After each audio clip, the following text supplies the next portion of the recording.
হ্যাঁ, রবিবার আজকে কিউরিও ফাইটার ঘোষলি কল রেকর্ডিং সিরিজের সানডে স্পেশাল একটি মারাত্মক হরর পডকাস্টে আপনাদের সকলকেই স্বাগতম জানাই। আমি কৌস্তভ। আজকে যে ঘটনাগুলো আপনারা শুনতে চলেছেন, সেই ঘটনাগুলো শোনার পর সত্যি কথা বলতে একটা ভয়ের শিরশিরানি অনুভব আপনার সারা দেহে ছড়িয়ে পড়বে। আজকে কালী পুজোর একটা ঘটনা আপনারা শুনবেন, এবং সেই কালী পুজোর রাতে 6 বন্ধুর সাথে কি ঘটে, এবং হ্যাঁ, অনেকজন পর্তুগিজ প্রেগনেন্ট মহিলাকে কি করা হয়েছিল, তাদেরকে কিভাবে নৃশংসভাবে খুন করা হয়, তারও উল্লেখ এবং তারও একটা রেফারেন্স আজকের এই ঘটনার মধ্যে থাকবে। তো কোনোভাবেই আজকের এই এপিসোডটাকে স্কিপ করবেন না, পুরোটা শুনুন এবং জানান আজকের এই ঘোষলি কল রেকর্ডিংটা আপনারা কোথা থেকে শুনছেন, এবং হ্যাঁ, আইপিএলে আপনারা কোন টিমকে সাপোর্ট করছেন সেটাও কিন্তু কমেন্ট করে জানাতে ভুলবেন না। ভিডিওটি ভালো লাগলে অবশ্যই লাইক করে শেয়ার করে দিন, এবং কিউরিও ফাইট ইউটিউব চ্যানেলে নতুন হলে সাবস্ক্রাইব করে বেল নোটিফিকেশন অন করে নিন। আগের দিন অর্থাৎ বৃহস্পতিবার দিনের টপ কমেন্টসগুলো আজকের এপিসোডের শেষে পড়ে শুনিয়েছি আমি এবং শাউট আউট দিয়েছি। আশা করছি আজকের এই এপিসোডটা আপনাদের খুবই ভালো লাগবে, এবং আপনারা যারা যারা কিউরিও ফাইটে আপনার ঘটনা শেয়ার করতে চান তারা আমাকে ইমেল করতে পারেন curiofite@gmail.com এই ইমেল আইডিতে। এবং হ্যাঁ, আমাকে অবশ্যই ইনস্টাগ্রামে ফলো করুন, আমাকে সেখানে মেসেজ করতে পারেন, এবং আমরা সেখানে এই সকল অনেক বিষয় আলোচনাও করতে পারি। তো ইনস্টাগ্রামে ফলো করতে ভুলবেন না। তাহলে চলুন, আমি আর কথা বাড়াচ্ছি না, সরাসরি চলে যাচ্ছি কিউরিও ফাইটের ঘোষলি কল রেকর্ডিং সিরিজের মারাত্মক একটি হরর পডকাস্টে। ঘড়িতে বেলা 3টে, রবিবার। আপনারা শুনছেন কিউরিও ফাইটের ঘোষলি কল রেকর্ডিং সিরিজের একটি হরর পডকাস্ট। আপনাদের আজকের horror dose. Hello Paromita, welcome back to Curio Fight. কেমন আছো? ভালো আছি কৌস্তব, তুমি কেমন আছো? আমিও ভালো আছি। কেসটা যেটা হচ্ছে, তোমার সাথে আমরা এর আগে 3টে কল রেকর্ডিং করেছি। হ্যাঁ হ্যাঁ, অনেকদিনই হয়ে গেছে। থার্ড যেটা আপলোড হয়েছিল সেটার ফার্স্ট একটা ছিল তোমার প্রেগন্যান্সির সময় যে প্রবলেমটা হয়, যে মালদার ঘটনা, তোমার বাচ্চা মারা যায় সেখানে। সেকেন্ডটা মুনাই ঝুনাইয়ের ঘটনা, এবং থার্ডেরটা তোমার এন্টায়ার যে বাবাকে রিলেটেড যে ঘটনা ছিল। এক্স্যাক্টলি। বাট এটা ছাড়াও আর একটা ঘটনা তুমি আমাকে মেনশন করেছিলে, এন্ড আমার সেই ঘটনাটা জানার খুব ইচ্ছে ছিল। সেটা হচ্ছে, খুব ভুল যদি না করি, কালী পুজোর একটা ঘটনা ছিল। হ্যাঁ একদম, যেটা মুর্শিদাবাদে ঘটেছিল। হ্যাঁ, আমার গ্রামের বাড়িতে। কালী পুজোর রাতে নাকি তোমরা বন্ধু বান্ধব 9 জন ছিলে, আই গেস, তাদের সাথে বিভৎস একটা ঘটনা ঘটা। একদম, সেটা আজকে জানতে চাই, কি ঘটেছিল পারমিতা? আচ্ছা, তো সেটা বলতে গেলে প্রথমে বলি যে আমার গ্রামের বাড়ি যেটা, সেটা হচ্ছে আমার মায়ের তরফের, মানে মায়ের বাপের বাড়ি। তো আমাদের মানে বাড়িতে কালী পুজো হয় হচ্ছে স্বপ্নে পাওয়া কালী পুজো, এবং যেটা কিন্তু বহু বছর ধরে হচ্ছে। এবার আমাদের বাড়ির নিয়েও না কিছু রহস্য আছে, এবং একটি খুব রহস্যজনক মৃত্যুও আছে আমার মায়ের এক কাকার। ঠিক আছে, তো সেটা না হয় আমরা অন্য কোনো দিন ডিসকাস করব। যেখানে মানে তার মানে যে ওয়াইফ ছিল, মানে আমার যে মায়ের কাকিমা, তার 14 বছর বয়সে বিয়ে হয়েছিল, 14 বছর 6 মাসে সে বিধবা হয়। 6 মাসের মাথায় স্বামী মারা যায়। হ্যাঁ হ্যাঁ, এবং এই সেই 14 বছর 6 মাস থেকে আজকে তার 70+ এজ, তিনি এখনো অবধি সেই মানে সরু পাড়ের শাড়ি, একবেলা খাওয়া, এগুলো মেনটেন করেন। ঠিক আছে, একদম। তো ওই বাড়ি নিয়েও একটা ঘটনা আছে, এবং এই কালী পুজোটা কিন্তু আমাদের স্বপ্নে পাওয়া কালী পুজো, মানে কালী ঠাকুর। এবং বাড়ি নিয়ে একটা জিনিস আছে যে আমাদের এই যে গ্রামের বাড়িটা, সেটা হচ্ছে যে চৈতন্যদেবের পরবর্তী যিনি ছিলেন তার মানে বাসভিটে ছিল হচ্ছে এই বাড়িটা, আমাদের এই বাড়িটা। ওকে ওকে, ঠিক আছে। তো ওখানেরও অনেক ঘটনা আছে যেগুলো আমি আস্তে আস্তে বলবো। তো এই সব ঘটনা জনিত আমার কিন্তু, আমি তোমাকে বলেছি যে আমার ছোটবেলা থেকেই একটা মানে প্যারানর্মাল ব্যাপারে খুব ইন্টারেস্ট। তো আমার বাড়ির পুজো আমাদের কাছে খুব এক্সাইটেড ছিল, এবার তুমি তো জানো যে মানে বাড়িতে পুজো বা এই মানে জিনিসগুলো যেগুলো এগোনো হয় সেগুলো কিন্তু বাড়ির পুত্র সন্তানই করে থাকে। কিন্তু আমাদের বাড়িতে জানো তো এই জেনারেশনে কোনো পুত্র সন্তান নেই। আচ্ছা আচ্ছা। মানে আমরা কিন্তু সবাই মেয়ে, মানে আমার মায়ের জ্যাঠার ছেলেরও হচ্ছে মেয়ে, আমিও মেয়ে, আমার যে মামা তারও মেয়ে। তো ইন ফিউচার কিন্তু আমাদের বাড়িতে সবাই খুব চিন্তিত যে কে এই কালী পুজো পরবর্তী এগোবে। তো আমি আর আমার বোন এটাই বলি যে আমরা এগোবো। ঠিক আছে। তো কালী পুজোতে একটা জিনিস যে আমাদের বছরে যে যেখানেই থাকুক কালী পুজোতে আমরা সবাই ওখানে যাবই। ঠিক আছে, এটা আমাদের মানে আজন্ম চলে যাচ্ছে। এবং তুমি হয়তো আগের ঘটনা তোমার শুনেছো, আমি কিন্তু খুব একটা আধ্যাত্মিক মানুষ নই। আমি কিন্তু রেগুলার বেসিস পূজা আর্চা কোনোটাই করি না। কিন্তু আমি অবাক ভাবে, যেখানে আমি উপোস থাকতে পারি না, আমি কিন্তু কালী পুজোর উপোস নির্জলা করি। আর আমাদের বাড়ির কালী পুজো কিন্তু ওরকম নয় যে পাড়ার ক্লাবের মতো 12টার মধ্যে শেষ হয়ে যায়। আমাদের বাড়ির কালী পুজো কিন্তু 12টায় শুরু হয়, ভোর 4টেই শেষ হয়। তারপরে পুরো তারপরে কিন্তু পুরো গ্রাম খেতে আসে ওই রাতেই, এবং পুরো গ্রামকে আমাদের খাওয়ানো হয়, তারপরে আমরা বাড়ির লোক খাই। ঠিক আছে। তো এবার এটা কিন্তু একটা লং টাইম। এবার কালী পুজোর ব্যাপারে একটা ঘটনা হচ্ছে যে আমাদের কালীকে আমরা যেটা যা চাই না, যে কোনো একটা মানত করে, তো আমাদের না খুব ফুলে যায়। সেটা দেখো অন্ধবিশ্বাসও বলতে পারো বা উইল পাওয়ারও বলতে পারো। মানুষ যখন কিছু একটা ঠাকুরের কাছে চেয়ে বসে তখন কিন্তু সেটার প্রতি তার প্রচন্ড ইন্টারেস্ট থাকে বলেই চায়, এবং সে সেই অ্যাকর্ডিং কিন্তু কর্ম করতে থাকে। হ্যাঁ, তো এরকম হয়। এবার এটা একটা আমাদের মধ্যেও বিশ্বাস জন্মে গেছে যে খুব বড় কিছু সমস্যা হলে আমরা কালী ঠাকুরের কাছে চাই যে ঠাকুর এটা করে দাও, সামনের বার একটু ঘুষ দেওয়ার মতো, বুঝতো, সামনের বার তোমাকে এটা দেবো, এটা হলে। তো এটা কিন্তু বরাবর হয়েছে, খুব ছোট জিনিস থেকে শুরু করে বড় জিনিস। তো এটাই হচ্ছে মেন সূত্রপাত। এই ঘটনাগুলো আমি আমার ফ্রেন্ড সার্কেলে সবাইকে জানাই যে আমাদের কালী পুজোতে এরকম যা চাওয়া হয় তাই পাই মানুষ। ঠিক আছে। তো সেই অনুযায়ী আমার এক দাদা আছে, মানে পরিচিত দাদা, কিন্তু এখন রিলেশনটা তাদের সাথে আমার প্রায় ফ্যামিলি। তিনি হচ্ছেন ট্যাটু আর্টিস্ট। আচ্ছা। ঠিক আছে। তো একবার খুব বড় একটা জায়গা থেকে, মানে ওই অল ইন্ডিয়া ট্যাটুর যে কনভেনশন গুলো হয় না, ওদের কম্পিটিশন গুলো, সেগুলো ছিল। তো আমি এরকমই নর্মালি বললাম যে একটা কথা শুনবে, আমার একটু যাবে আমাদের বাড়ি কালী পুজোতে, তো এরকম আমার কালী ঠাকুরকে যা চাওয়া হয় কালী ঠাকুর তাই দিয়ে দেয়। ঠিক আছে। তো সবাই কিন্তু মানে খুব সিরিয়াস নিয়েছে তা নয়, তো সবাই রাজি হয়ে যায় যে যাব। ঠিক আছে। এবার সেই কনভেনশন গুলো এতই বড় হয়, মানে অল ইন্ডিয়া বেসিসে, তো এবার ওরাও বলে ঠিক আছে আমরাও যাবো তাহলে। এবার আমার ওই দিদি বলে যে আমরা গেলে 3 বছর, মানে তুমি জানো 3 বছর কালী পুজো করলে 3 বছর কালী পুজো করতেই হয়। ঠিক আছে, এটা নিয়ম। তো ওরাও বলে আমরা 3 বছর অন্তত যাব। তো প্রথম বছর ওরা 3টে পুজো যেতে হয়। এটা কোন সালের ঘটনা বলছো? এটা আমি তোমাকে দাঁড়াও, লাস্ট বার গেছিল হচ্ছে 2018, মানে 2015 ঘটনা বলছি। ঠিক আছে। তো 2015 ওরা প্রথমবার যায় এবং কালী ঠাকুরকে যথারীতি বলে যে এরকম আমরা যদি কনভেনশন আমার কিছু হয় তাহলে আমি আসবো ঠাকুর আবার। এবং দাদার মানে আর্টও খুব ভালো, ট্যাটুর হাতও খুব ভালো, কিন্তু অবাক ভাবে দাদা ওই কনভেনশনে ফার্স্ট হয়ে যায়। আচ্ছা আচ্ছা। কালী পুজোর পরে হয়েছিল, মানে ডিসেম্বরে কম্পিটিশনটা হয়েছিল, ফার্স্ট হয়ে যায়। তো অদ্ভুত ভাবে একটা কি হয় যে ভেতর থেকে একটা বিশ্বাস জন্মে যায় যে ঠাকুরকে চাইলাম পেলাম। তো তারপর থেকে ওরা প্রত্যেক বছর যেত। এটা তোমাকে আমি 3rd ইয়ারের কথা বলছি, ওদের যে 3rd ইয়ারটা, মানে 2018-এর। 2017 হবে, 17 কি 18, মানে আমি 18 কথা বলছি, তাহলে ওটা হবে হচ্ছে 16, 17, 18।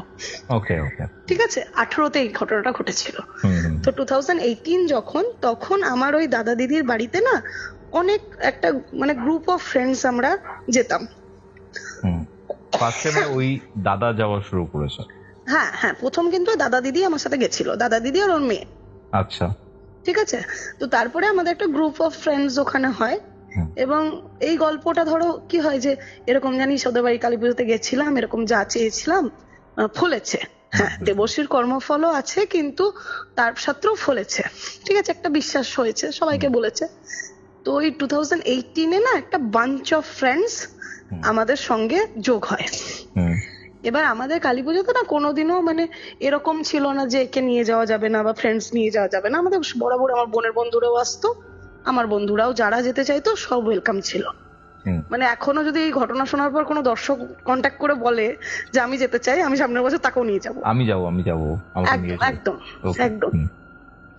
তো অ্যাজ ইউজুয়াল আমরা সবাই উপোস। ঠিক আছে, এবার কালী পুজোর রাত্রে আমরা বিকেল বেলা এখান থেকে বেরাতাম। আমার বাড়িটা হচ্ছে সাগরদিঘি দেবগ্রাম, মানে দেবগ্রাম কিন্তু এদিকে একটা আছে পলাশির দিকে, ওটা না, মানে টুয়ার্ডস বহরমপুর থেকে মোরগ্রাম যাওয়ার রাস্তায় সাগরদিঘি দেবগ্রাম বলে আরেকটা রাস্তা মানে গ্রাম পড়ে ওখানে। খুব ছোট্ট গ্রাম। ঠিক আছে, সেরকম ভাবে মানে বড় বড় কিচ্ছু নেই। এখনো তুমি মাটির বাড়ি দেখতে পাবে, যেটা এখনো অনেক গ্রামে প্রায় মানে দেখাই যায় না।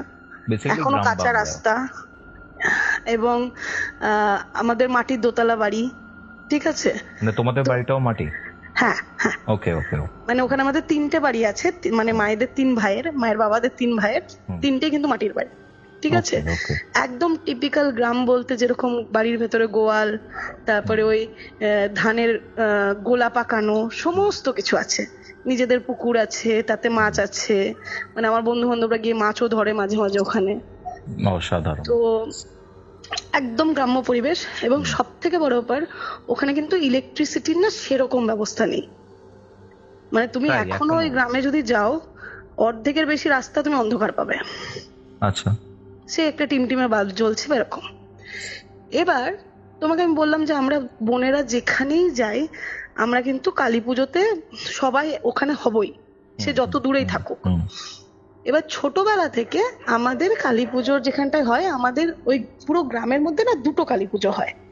একটা আমাদের, আর একটা ঠিক আমাদের পাশে আর একটা ফ্যামিলি আছে তাদের। তো গ্রামের যত লোক জেনারেলি আমাদের বাড়িতে আসে, কারণ তাদের বাড়িতে খাওয়া দাওয়ার কোনো ব্যবস্থা থাকে না। এবার গ্রামে দেখবে কিছু সংখ্যক মানুষের ফ্যামিলির না খুব পরিচিতি থাকে। এবার আমারও যে দাদুরা ছিল তাদেরও খুব পরিচিতি ছিল। তো আমরা সব বোনরা মিলে না প্রত্যেক কালী পুজোর পরের দিন ওই ভোরবেলায় খাওয়া দাওয়া মানে গ্রামের লোকের হতো, তারপরে আমরা সবাই মিলে না গ্রাম ঘুরতে বেড়াতাম।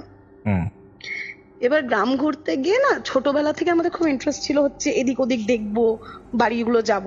আর আমরা বাড়িগুলো গেলে না খুব আপ্যায়ন পেতাম, ও তোমরা এই বাড়ির মেয়ে, আসো আসো আসো। আর গ্রামে দেখবে কেউ না মানে তোমাদেরকে ঢোকালে কেউ খালি হাতে ফেরায় না, মানে জল দিলে তার সাথে বাতাসা দেবে। আর আমরা এগুলো তো খুব মজা পেতাম সব বোনরা। তো তখন হঠাৎ করে একদিন আমরা জানতে পারি একটা বাড়ি না খুব গ্রাম থেকে দূরে, ছোটবেলার কথা বলছি।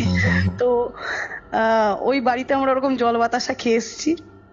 বাড়িতে এসে হেভি বকা খেলাম, ও নাকি ডাইনি। ডাইনি? হ্যাঁ, তার জন্য ওকে ওরকম গ্রাম থেকে বার করে দেওয়া হয়েছে। আর তোমরা তার বাড়িতে গিয়ে জল বাতাসা খেয়ে এসেছি। ঠিক আছে, এটা খুব ছোটবেলাকার ঘটনা। প্রবলেম তো কিছু হয়নি না, কিচ্ছু, বিশ্বাস করো বুড়িটাকে দেখেও কোনো অস্বাভাবিক মনে হয়নি, কিচ্ছু না।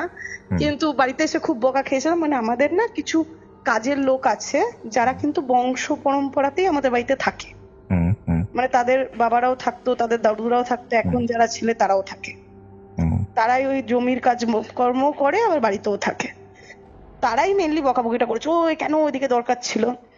এবার তখন আমাদের একটা কিউরিসিটি হলো, আমাদেরকে ওই বকতে বকতেই বলে দিয়েছিল না ওইদিকে আর শিবডাঙ্গা কখনো যাবে না। Remember this name, Shibdanga. Shibdanga, okay, ঠিক আছে। তো ছোট থেকে ওই শুনেছি শিবডাঙ্গা যাবে না। আর ছোটবেলায় কি হয়, যেটা শোনা হয় সেটাতেই তো বেশি মানে কিউরিসিটি থাকে, কেন না বললো যাওয়ার। এক্স্যাক্টলি। ঠিক আছে, তো আমরা শিবডাঙ্গা গেলাম। মানে এটা 2018 কথা বলছো তাই তো? না, এটা আমি ছোটবেলাকার কথা বলছি। আচ্ছা, ছোটবেলায় চলছে একদম, যখন মানে হয়তো আমি ক্লাস 5 এ পড়ি। ঠিক আছে, এবার শিবডাঙ্গা গেছি। শিবডাঙ্গা জায়গাটা কেমন, পুরো হচ্ছে গ্রামটা গোল, তো গ্রাম থেকে একটা রাস্তা একদম সোজা সরু আলের মধ্যে বেরিয়ে যাচ্ছে। আচ্ছা, আল হচ্ছে ওই ধান ক্ষেতের মধ্যে না যে স্কোয়ার স্কোয়ার করে ধান ক্ষেতগুলো আলাদা করা হয়, ওটাকে আল বলে। ওটার উপর দিয়ে হেঁটে হেঁটে যায়। হ্যাঁ, ওটার উপর দিয়ে হেঁটে হেঁটে যেতে হতো। তো ওই সরু রাস্তা আলের উপর দিয়ে চলে যাচ্ছে। তারপর হচ্ছে চারিদিকে পুকুর বেষ্টিত কয়েকটা গাছের একটা দলা জমি। আচ্ছা আচ্ছা, মানে ঠিক আইল্যান্ড টাইপের, কিন্তু আইল্যান্ডের চারিদিকে সমুদ্র থাকে, এখানে হচ্ছে চারদিকে পুকুর। বুঝতে পারছি। ঠিক আছে। আর ওই জায়গাটায় গেলেই না টেম্পারেচারটা ড্রপ করে যেত, মানে ঠান্ডা লাগতো। এবার দেখো, এমনিতেই কালী পুজো হয়ই হচ্ছে নভেম্বর অক্টোবরের লাস্টে বা নভেম্বরে, সেই সময় অলরেডি ঠান্ডা পড়তে শুরু করে, আর গ্রামের টেম্পারেচার এমনি লো থাকে। কিন্তু ওই জায়গাটাতে গেলে যেন কাঁপুনি দিত। এবার সেটার একটা সায়েন্টিফিক কারণও আছে, এত জমি, এত গাছ দিয়ে ফাঁকা জায়গা, প্লাস এত গাছ দিয়ে যেহেতু ভরা জায়গাটা, ঠান্ডা লাগতো। এবার আমরা শিবডাঙ্গা ছোটবেলায় মানে বেশ কয়েক বছর গেছিও রেগুলার। কেন যেতে বারণ করতো সেটা আর আমাদের কোনো মাথায় আসতো না, যে বারণটার করার কারণ কি। গিয়ে তো জিজ্ঞাসা করতে পারতাম না যে শিবডাঙ্গা গেছি কেন বারণ করেছিলা, একদম। তাহলে তো মানে ক্যালানি ফ্রি। ঠিক আছে। তো পরবর্তীকালে জানতে পারলাম যে শিবডাঙ্গাটা হচ্ছে সুইসাইড স্পট। আত্মহত্যা করতো মানুষ ওখানে, অনেকেই নাকি ওখানে আত্মহত্যা করতো। আচ্ছা, ঠিক আছে। এবং সেটা কিন্তু র্যান্ডামলি চলে এসছে। মানে বছরে একটা দুটো আত্মহত্যা ওখানে হতোই। ওকে, কেন হতো না হতো কেউ জানে না, কিন্তু হতো। তো এইটা যখন শুনলাম তখন অটোমেটিক্যালি কিন্তু মনের মধ্যে একটা ভয় ঢুকে গেল। এবার তারপরে বহু বছর যেটা হয় যে আমরা কিন্তু আর শিবডাঙ্গার ঘেঁষাঘেঁষি হইনি। কালী পুজোতে যখন হ্যাঁ, যাওয়া ওই গ্রামের বাড়ি একবারই, কিন্তু শিবডাঙ্গা যায়নি। সরি। তারপরে যেটা হলো 2018-এ যখন পরপর ওনাদেরকে মানে বন্ধুদেরকে নিয়ে দুবার গেলাম, থার্ড টাইমে আমাদের সাথে সবাই মিলে জুটলো। এবং সেই সবার মধ্যে আমি বলে দিই, ওই দিদি দাদা, তার মেয়ে, একটা ভাই বোন গেছিল শিল্পী, সৌম্য। ঠিক আছে, নামগুলো একটু আমি মনে রাখার জন্য বলবো। তার সাথে হচ্ছে একটা ছেলে ছিল হচ্ছে সুপার, একটা ছেলের নাম হচ্ছে হাফ হাফ, মানে ও ডাকনাম আমরা হাফ হাফ দিয়েছিলাম। ঠিক আছে, সুপারটাও ডাকনাম। সুপারের ডুপার ছিল না? না, সুপারের ডুপার ছিল, কিন্তু সে অনেক পরে এসছে। আচ্ছা। আর হচ্ছে আরেকজনের নাম হচ্ছে চাটু। আচ্ছা, ঠিক আছে। তো এই তিনজন ছেলে, ওই ভাই বোন, আমার ওই দিদি দাদা, তাদের মেয়ে, আমি। ওকে, ঠিক আছে। তো এতজন আমরা গেছি। এবার কি হয়েছে, সবাই ওখানে গ্রামের মধ্যে আছে। এবার কি হয়, আমাদের গ্রামের বাড়িতে না একটু কনজারভেটিভ সবাই। এবার ধরো আমার বন্ধু বান্ধব মানে তারা তো ধরো সবাই ছোট, মানে আমার ঠাকুমা বলছি, সরি, দিদাদের কাছে তো সবাই ছোট। তো এবার ওখানে সিগারেট ফিগারেট খেতে পারছে না। তো এবার ওরাও একটু চুপচুপ করছে, চল একটু সাইডে যাই সিগারেট খাবো। এবার যেখানেই গিয়ে ওরা সিগারেট ধরাতে যাচ্ছে, কোনো না কোনো একটা বুড়ি চলে আসছে, কোনো না কোনো একটা বুড়ো চলে যাচ্ছে। ঠিক আছে। তো ওরা যথারীতি খেতে পারছে না। তো ঠিক 9:30 না 10টা 10:30 বাজবে রাত্রেবেলা, তখন কিন্তু পুজো বসেনি। আর গিয়ে আমাদের কাজ থাকতে হচ্ছে আলপনা দেওয়া। আর আমাদের গ্রামের বাড়ির না অনেকগুলো ব্যাপার আছে, ঠাকুর যে বানায় তার ফ্যামিলি বানাবে, আচ্ছা, ঢাকি যে আসে তার ফ্যামিলি ঢাকি আসবে, মানে বংশ পরম্পরায়। ঠিক আছে। আর ওই বাড়ির ঠাকুর আসার পরে আমাদের ঠাকুর প্রথমে আমাদের উঠোনে নামানো হয়, সেখান থেকে ওই আলপনা টালপনা দিয়ে তারপরে ঠাকুরকে ওঠানো হয়। ঠিক আছে। ওই কাজগুলো করে ঠোরে নিয়ে 10:30 বেজে গেছে। এবার তারপরে ঠাকুরকে সোনার গয়না পরানো, এইগুলো সব বড়রা করতো। এবার আমরা ফ্রি হওয়ার পরে আমি বললাম চলো হাঁটতে হাঁটতে যাই গ্রামের মধ্যে, কোথাও না কোথাও অন্ধকার গলি পাবে, সিগারেট খেয়ে নেবে। তো আমরা যথারীতি শিবডাঙ্গায় গিয়ে উপস্থিত হই। সবাই শিবডাঙ্গা চলে গেছো? হ্যাঁ, আর শিবডাঙ্গাটা কিন্তু আমার বাড়ি থেকে একদম কাছে। আচ্ছা, ওকে। এবার এত বছর পর শিবডাঙ্গা গেছি তো হঠাৎ করে শিবডাঙ্গা চিনতে পারছি না, একদম কিন্তু বাড়ির থেকে কাছে, কিন্তু বুঝতে পারছি না। গ্রামের একটা লোককে, মানে ওই গ্রামে দেখবে কিছু জায়গায় কিছু বাঞ্চ অফ পিপল বসে না তাস টাস খেলে, ওদেরকে জিজ্ঞেস করলাম যে কাকু শিবডাঙ্গাটা কোন দিকে। ওরা না আমাদের দিকে এরকম ভাবে তাকালো, দিয়ে বলছে কেন কোন বাড়ি তোমরা?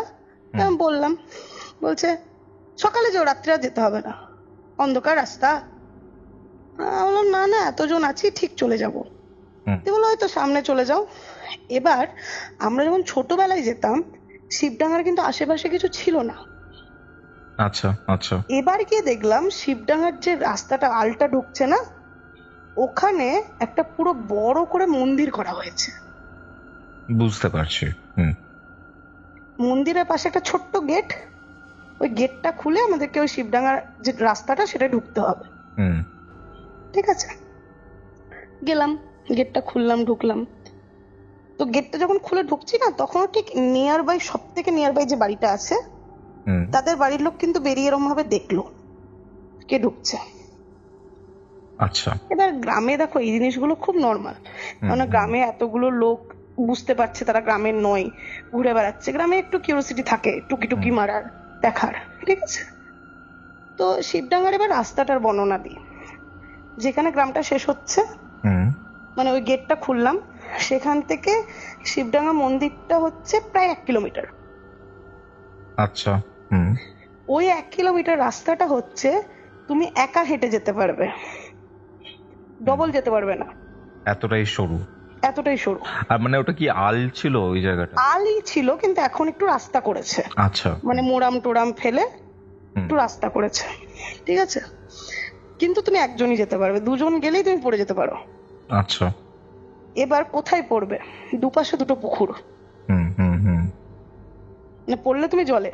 ওকে ওকে। পুকুরটা ঠিক যেখানে শেষ হচ্ছে সেখানে শিবডাঙ্গার ওই জমিটা শুরু হচ্ছে গোল করে। আচ্ছা। যে জমিটার পাশেও কিন্তু পুরোটা পুকুর। পড়লে গল্প আছে। হ্যাঁ, মানে আমি যদি ধরি, ধরো একটা চামচ যদি তুমি বসাও মাটিতে, চামচের ডান্ডা দিয়ে তুমি হেঁটে যাচ্ছ, চামচের গোলটা হচ্ছে মাটির জায়গাটা, বাকি চারিদিক জল। আচ্ছা আচ্ছা। এবার তুমি স্ট্রাকচারটা ফিল করতে পারছো তো? বুঝতে পারছি আমি। এবার আমরা ঠিক ওখানে শিবডাঙ্গার একদম এন্ডে যখন গেছি, আমি অবাক যে ওখানেও মন্দির। ওকে। যেটা কিন্তু ছিল না, দুই জায়গাতেই করে দিয়েছো। হ্যাঁ। এবার মন্দিরে ঢুকে না, মানে অদ্ভুত একটা ফিলিং হলো। মানে কিরম অদ্ভুত বলবো, কোনো কিন্তু ভূতের নয় বা স্কিয়ারি কিছু না, মানে মন্দিরটা অবাক ভাবে বাঁধানো। একটা হচ্ছে বলির কাঠ রাখা, মানে যেরকম ছাগল বলির যে কাঠগুলো হয় না, দেখেছো তুমি? হ্যাঁ দেখেছি, হাড়ি কাঠ যেগুলো। হ্যাঁ হ্যাঁ, ওই কাঠ রাখা।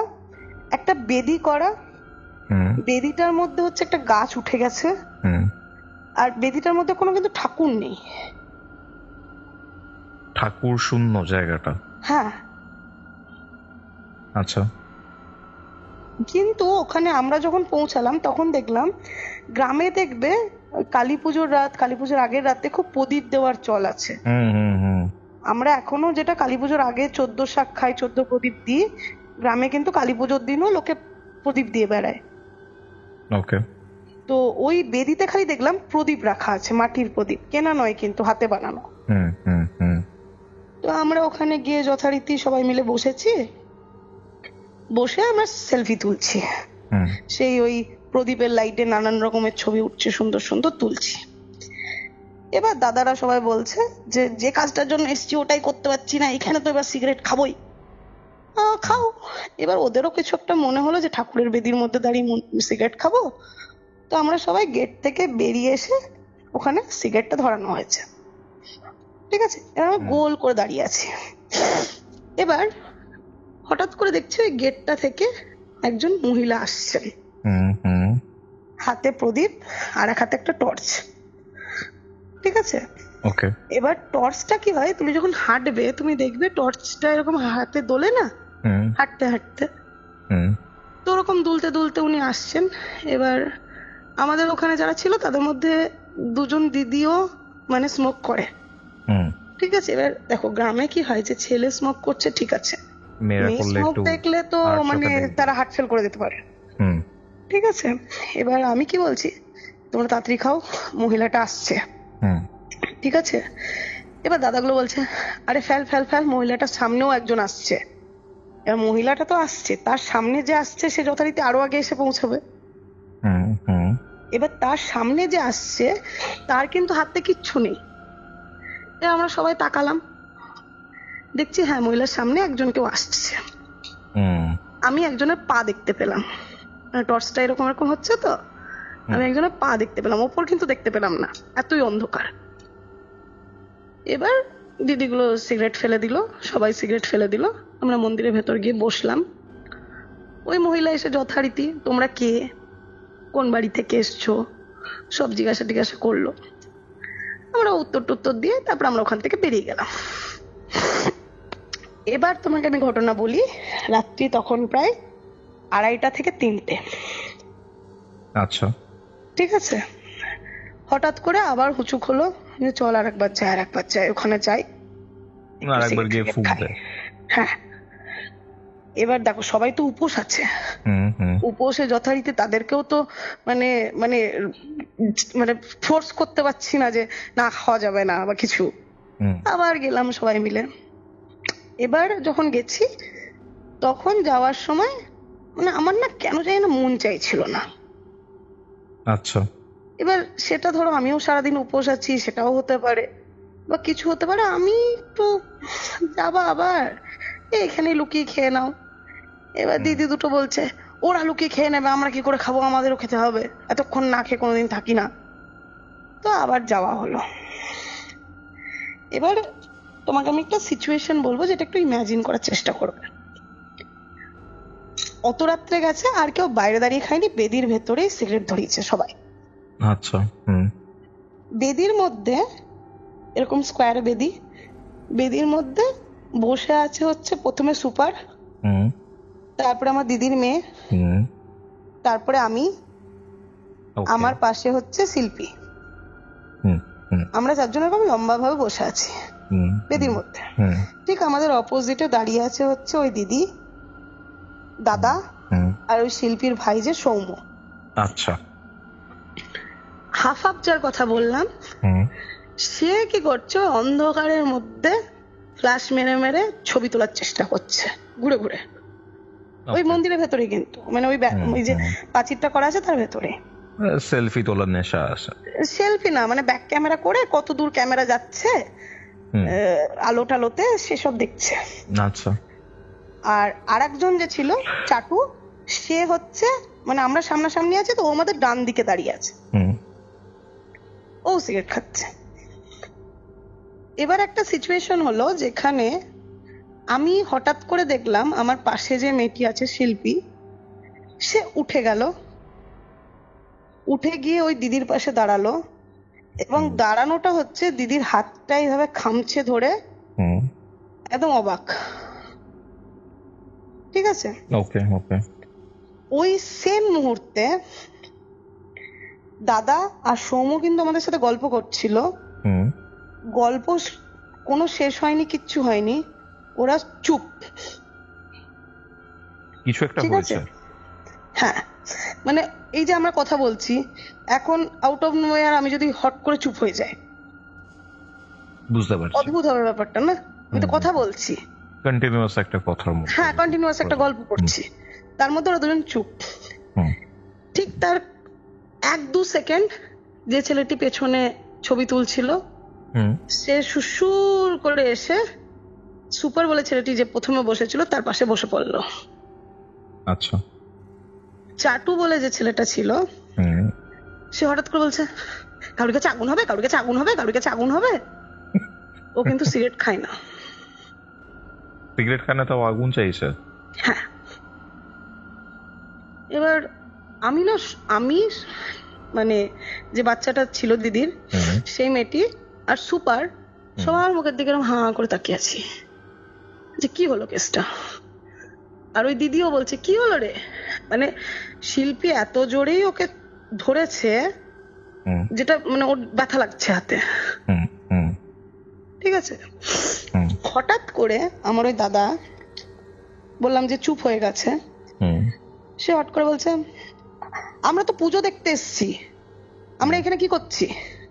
আমরা কি করছি মানে তোমরা এসছো ফুকতে, চল পুজোর ওখানে যাবো। আমি বললাম কেন, বসি না একটু। দেখো পুজো তখনও শেষ হয়নি, হুম সেই তো ওখানে যাওয়া মানে সেই ঢাকঢোলের আওয়াজ ওইসবই শুনতে হবে, বাড়িতে চুপচাপ বসে থাকতে হবে। হুম ওখানে কি হচ্ছে, একটা ফ্রেশ হাওয়া লাগছে, ঠান্ডা হাওয়া আসছে, ভাল লাগছে। হুম হুম তো আমি কন্টিনিউয়াস বলেছি বসি। দিদিও বলছে কি হলো বসো, এখানে যাওয়া কেন, এখন একটু বসো, আধ ঘন্টা বসে যাচ্ছি। না আমরা তো পুজোর কাছে এসেছি, আমাদের এখানে দাঁড়ানোর কোনো মানে হয় না, আমরা চলো বেরোবো। এবার আমার ওই দাদা কিন্তু খুব শান্ত স্বভাবের মানুষ, আচ্ছা সে কিন্তু এরকম হাইপার হয় না। হুম হুম এবার দিদি তো আরো বেটার দাদাকে বোঝে, হুম ঠিক আছে। দিদি ফট করে বলল দেবশ্রী যখন বলছে তখন চল বেরিয়েই যায়। তো আমরা ওখান থেকে হাঁটা দিলাম। প্রস্তাব তুমি বিশ্বাস করবে না, আমরা ওই গেটটা যেই ক্রস করেছি আমার দিদির মেয়েটা অজ্ঞান হয়ে গেল। অজ্ঞান হয়ে গেল? হ্যাঁ, ও কিন্তু উপোস উপোস কিচ্ছু করেনি,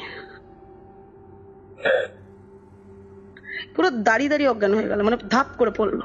কত বয়স ও? ও তখন কিসে পড়ে, 7-8 পড়ে। মানে তোমাদের সাথে গেছে? বুঝতে হ্যাঁ পেরেছি। হ্যাঁ, Okay. অজ্ঞান হয়ে গেল। এবার ওকে তোলা হলো, ওই যে যে বাড়ির থেকে মহিলা বেরিয়ে টুকি মেরেছিল হুম সে দৌড়াতে দৌড়াতে এলো, ঠিক আছে। এসে একটা ওই ঘটিতে করে জল এনেছে, জল ছিটকাচ্ছে ওকে। হুম দিয়ে মহিলাটা বলছে রাত্রিবেলায় কেউ আসে এখানে, কাজ নাই তোমাদের, তাই বলছে, তোমরা জানো না? এবার আমরা না মানে হক চকিয়ে গেছি যে কি হলো রে ভাই, মানে রাত্রেবেলা আসে মানে কিছুই বুঝতে পারছি না। যাই হোক জ্ঞান ফিরলো ওকে নিয়ে, এবার জ্ঞান ফিরেছো, এবার ওকে বলা হচ্ছে ঠিক লাগছে, ও বলছে হ্যাঁ। এবারে কি হয়েছিল তোর? বলছে কিছুই না, আমার কেমন একটা লাগলো, তারপরে মনে হলো যেন আমি কিছুতে একটা ধাক্কা খেলাম, তারপরে কিছু মনে নাই। বলছে ধাক্কা খেলি মানে? বলছে দেওয়ালে ধাক্কা খেলে যেরকম হয়। আচ্ছা আচ্ছা ঠিক আছে, এবং আমরা ভাবছি কি বলছে ও, ও তো মানে গেট থেকে বেরোলো, আমাদের পেছন পেছন নিয়ে অজ্ঞান হয়ে গেল, দেওয়ালে ধাক্কাটা কোথায় খেলো? হুম হুম হুম ঠিক আছে, তো খুব অবাক লাগলো। এবার আমরা বাড়ি গেলাম। হুম বাড়ি গিয়ে না কৌস্তব, কালী পুজো হচ্ছে নিচে, হুম বাড়িতে না ঢুকতে ইচ্ছা করছে না। বাড়িতে ঢুকতে ইচ্ছা করছে না? না, আচ্ছা এবং সেটা কিন্তু আমার একার নয়, সবার। হুম হুম দিদির মেয়েটা বাড়ির দিকে তাকিয়ে না কিরম ভাবে তাকিয়ে আছে, মানে ওর দৃষ্টিটাই না অদ্ভুত। ওকে সে বলছে কি হলো, নিজেরাও বুঝতে পারছি কিছু একটা কিন্তু নর্মাল হচ্ছে না। ওকে ঠিক আছে, কোথাও একটা না মনের হেব্বি করে জোর আনলাম যে না, কিছু যখন নর্মাল হচ্ছে না তাহলে ঘরে ঢুকতে হবে। বাইরে কতক্ষণই বা থাকবে? হ্যাঁ, বাইরে কতক্ষণ দাঁড়িয়ে থাকবো? আর খুব অদ্ভুত লাগে না, গেটের সামনে গিয়ে দাঁড়িয়ে আছি, বাড়িতে ঢুকছি না। সবাই তার উপরে? হ্যাঁ, অতজন মিলে। হুম আর সবার সেম এবার ফিলিং হচ্ছে, কারোর ঢুকতে ইচ্ছা সবার করছে না? সবার, কিন্তু সবাই কিন্তু তখন আমরা এটা জানি না যে সবার ফিলিং হচ্ছে। ওকে ওকে আমরা তো কেউ ডিসকাস করছি না, সবাই দাঁড়িয়ে আছি বাইরে। হুম এবার আমি কি ভাবছি, আমার বাড়ি, আমি ঢুকছি না বলে সবাই দাঁড়িয়ে আছে, সবার ক্ষেত্রেই তাই মনে হচ্ছে ও ঢুকুক, ও ঢুকছে না কেন, কিন্তু কাউরই না ঢুকতে ইচ্ছা করছে না। তো হঠাৎ করে সবকিছু ভেঙে না দেখবে পুজো হতে হতে মন্ত্র চলতে চলতে না ঢাকের আওয়াজ বেজে ওঠে। হুম যে ঢাকের আওয়াজটা কানে এলো, আমাদের না কেমন মনে হলো যেন আমাদের কিছু একটা জ্ঞান ফিরলো, আমরা কিছু একটা শকে ছিলাম এরকম। সবার সাথে সেম হচ্ছে? সবার, প্রত্যেকের সাথে। হুম এবার এই সবারটা আমি এখন সবাই বলতে পারছি কারণ পরের ডিসকাশনের জন্য, হুম তখন তো আমরা এটা ফিল করিনি। হুম তো আমরা ঘরে গেলাম, চুপচাপ গিয়ে আমি বললাম আমাদের মাটির দোতলা বাড়ি, তো উপরে উঠলাম, উপরে উঠে আমরা সবাই বসলাম, কিছুক্ষণ আমরা বসে আছি, কেউ কারোর সাথে কথা বলছি না। হঠাৎ করে যে ছেলেটি ফোন নিয়ে ঘুরছিল সে বলল, পাপিয়াদি আর একবার যাবে? ঠিক আছে, পাপিয়াদি বললো কোথায়? যে ওখানে। তো শিল্পী বলছে তোরা যা, আমি যাব না। ঠিক আছে, ছেলেটা কেন বললো আবার যাওয়ার কথা? সিগারেট খাওয়ার জন্য কি? না, বলছে না। শিল্পী বলছে না আমি যাব না। ঠিক আছে, তোরা যা, আমি যাব না। সৌম্য বলছে আমিও যাব না। এরা দুজন ভাই বোন? হ্যাঁ, ভাই বোন। চাটু বলে যে ছেলেটি ছিল, যে মানে সিগারেট খাই না, আগুন চাইছিল, সে বলছে আমার না খুব শরীর খারাপ করছে, আমি যাব না। মানে মোট কথা ওরা তিনজন যাবে না, তে স্ট্রিক হয়ে গেল। আচ্ছা। সুপার বলে যে ছেলেটি ছিল সে বলছে চল তাহলে ভাই আমরা দুজন যাই, তুই কেন যাবি? আবার তোর সিগারেট খাওয়া লাগবে? এক্ষুনি তো খেয়ে দি। তো বলছে যাবো ভাই, একটা কারণ আছে। কারণ আছে? হ্যাঁ। আচ্ছা। আর দেবর্ষিদা কিন্তু রেগে রেগে তাকিয়ে আছে। ও বলছে আমরা পুজোতে এসছি তো, পুজোতেই থাকি, বেশি মাতব্বরি ভাল লাগে না। আর এটা রাতে কটা বাজছে তখন? আমরা যখন সেকেন্ড বার গেছি তখন ধরো না 2:30 এটা 3টে পার যখন আমরা ঘরে ঢুকেছি। মানে ঘরে ঢোকার আধ ঘন্টা 40 মিনিটের মধ্যেই আবার স্টার্ট হয়েছে যাবার কথা? যাবে বলছে। এবার দেবর্ষিদা দেখছি প্রচন্ড রেগে গেছে, এত মাতব্বরি ভালো না, কেন পুজোতে এসছি, পুজোতে থাকি। এবার না দিদির কোথাও একটা স্ট্রাইক করেছে। দিদি বলছে তোমরা একটু খুলে বলবা কি হয়েছে? কিছু তো হয়েছে, তোমাদের প্রত্যেকের ব্যবহার তো ঠিক লাগছে না। আমিও ওখানে কিছুই বুঝতে পারছি না, কারণ আমি কিছুই বুঝিনি। এবার হঠাৎ করে শিল্পী ঢোক গিলে বলছে পাপিয়াদি ওখানে না যাব না আর। এবার সৌম্য আর দেবর্ষিদা একে অপরের মুখের দিকে তাকাচ্ছে, দিয়ে বলল, মানে যে বাচ্চাটা আছে তাকে নাম ধরে বলল তুই একটু বাইরে যা, তো যা নিচে যা, দেখে কতক্ষণ পরে অঞ্জলি হবে। দিয়ে ওকে নিচে পাঠালো। যেই ও নিচে গেছে, যে ছেলেটা ফোন নিয়ে ঘুরছিল ওর সঙ্গে সঙ্গে একটা ফটো বার করে বলছে দেখো। ফটো বার করে বলছে? ও হ্যাঁ, আচ্ছা, ফটো তুলছিল। বুঝতে পেরেছি, অন্ধকারে একটা ফটো বার করে বলছে দেখো। ফটোটা আমরা দেখে কস্তব, মানে এই আমি এখন বলছি তোমাকে গুজবাম্পস দিচ্ছে। ফটোটা মানে কি বলবো, লোকে বলে তো যে দেখিনি, কিছু দেখেনি। ফটোটা আজকে আমার কাছে থাকলে আমি তোমাকে বলতাম কালকে ফটোটা দিয়ে পোস্ট করো। আচ্ছা, ঠিক আছে। তো আমি বললাম বেদির মধ্যে একটা গাছ ছিল। বেদির মধ্যে একটা গাছ ছিল, একদম। গাছটা এরকম যে সোজা উঠে গেছে, তারপরে গাছটা দুটো শাখা ভাগ হয়েছে। ঠিক আছে, ওই শাখা যেখান থেকে ভাগ হচ্ছে সেটাই ধরে নাও প্রায় 10-11 ফিট হাইটে। আচ্ছা। তার থেকে 4 ফিট আরো উপরে হাইটে কিচ্ছু নেই, দুটো চোখ। দুটো চোখ? মুখ কিছুই নেই? না না না। এবং সেটা দেখেছো? হ্যাঁ হ্যাঁ, মানে ওই ফ্ল্যাশ মেরে তুলেছে তো, চোখ দুটো পুরো জ্বলছে। এবার কমেন্ট আসবে প্যাঁচা ছিল, এই ছিল, তাই ছিল। প্যাঁচা গাছের ডাল থেকে 4 ফিট উঁচুতে কি করছিল? সম্ভব একটা প্যাঁচা যদি গাছের ডালে বসে 4 ফিট উপরে প্যাঁচার চোখ থাকবে? এবং তুমি যদি চোখ দুটো দেখো কৌস্তব, আমি তো ধরো বাড়িতে কুকুর পুষি, অন্ধকারে কুকুরের চোখও দেখেছি, বিড়ালের চোখও দেখেছি। মানুষের চোখের কিন্তু একটা লেন্থ থাকে, একটা ডিফারেন্স থাকে। একদম পুরো মানুষের দুটো চোখ। ওটা জল করতো, ফ্ল্যাশ হ্যাঁ। করে। হ্যাঁ, দুটো চোখ, ঠিক আছে। এবার ছবি দুটো যখন দেখলো, দেবসিদা বলল যে আমি এই কারণেই তোদেরকে আসতে বলছিলাম। বলছে মানে? এবার শিল্পী বলছে আমিও না একটা জিনিস দেখেছি। খুলছে আস্তে আস্তে ব্যাপারটা। এবার তুমি পজিশনটা মনে আছে তো? শিল্পী একদম লাস্টে আমার পরে। প্রথমে সৌম্য দেখেছে যে জলটা ছিল, মানে ওটার ডান পাশের সাইডের যে জল, সেই জল থেকে কিছু একটা টুপুস করে উঠলো,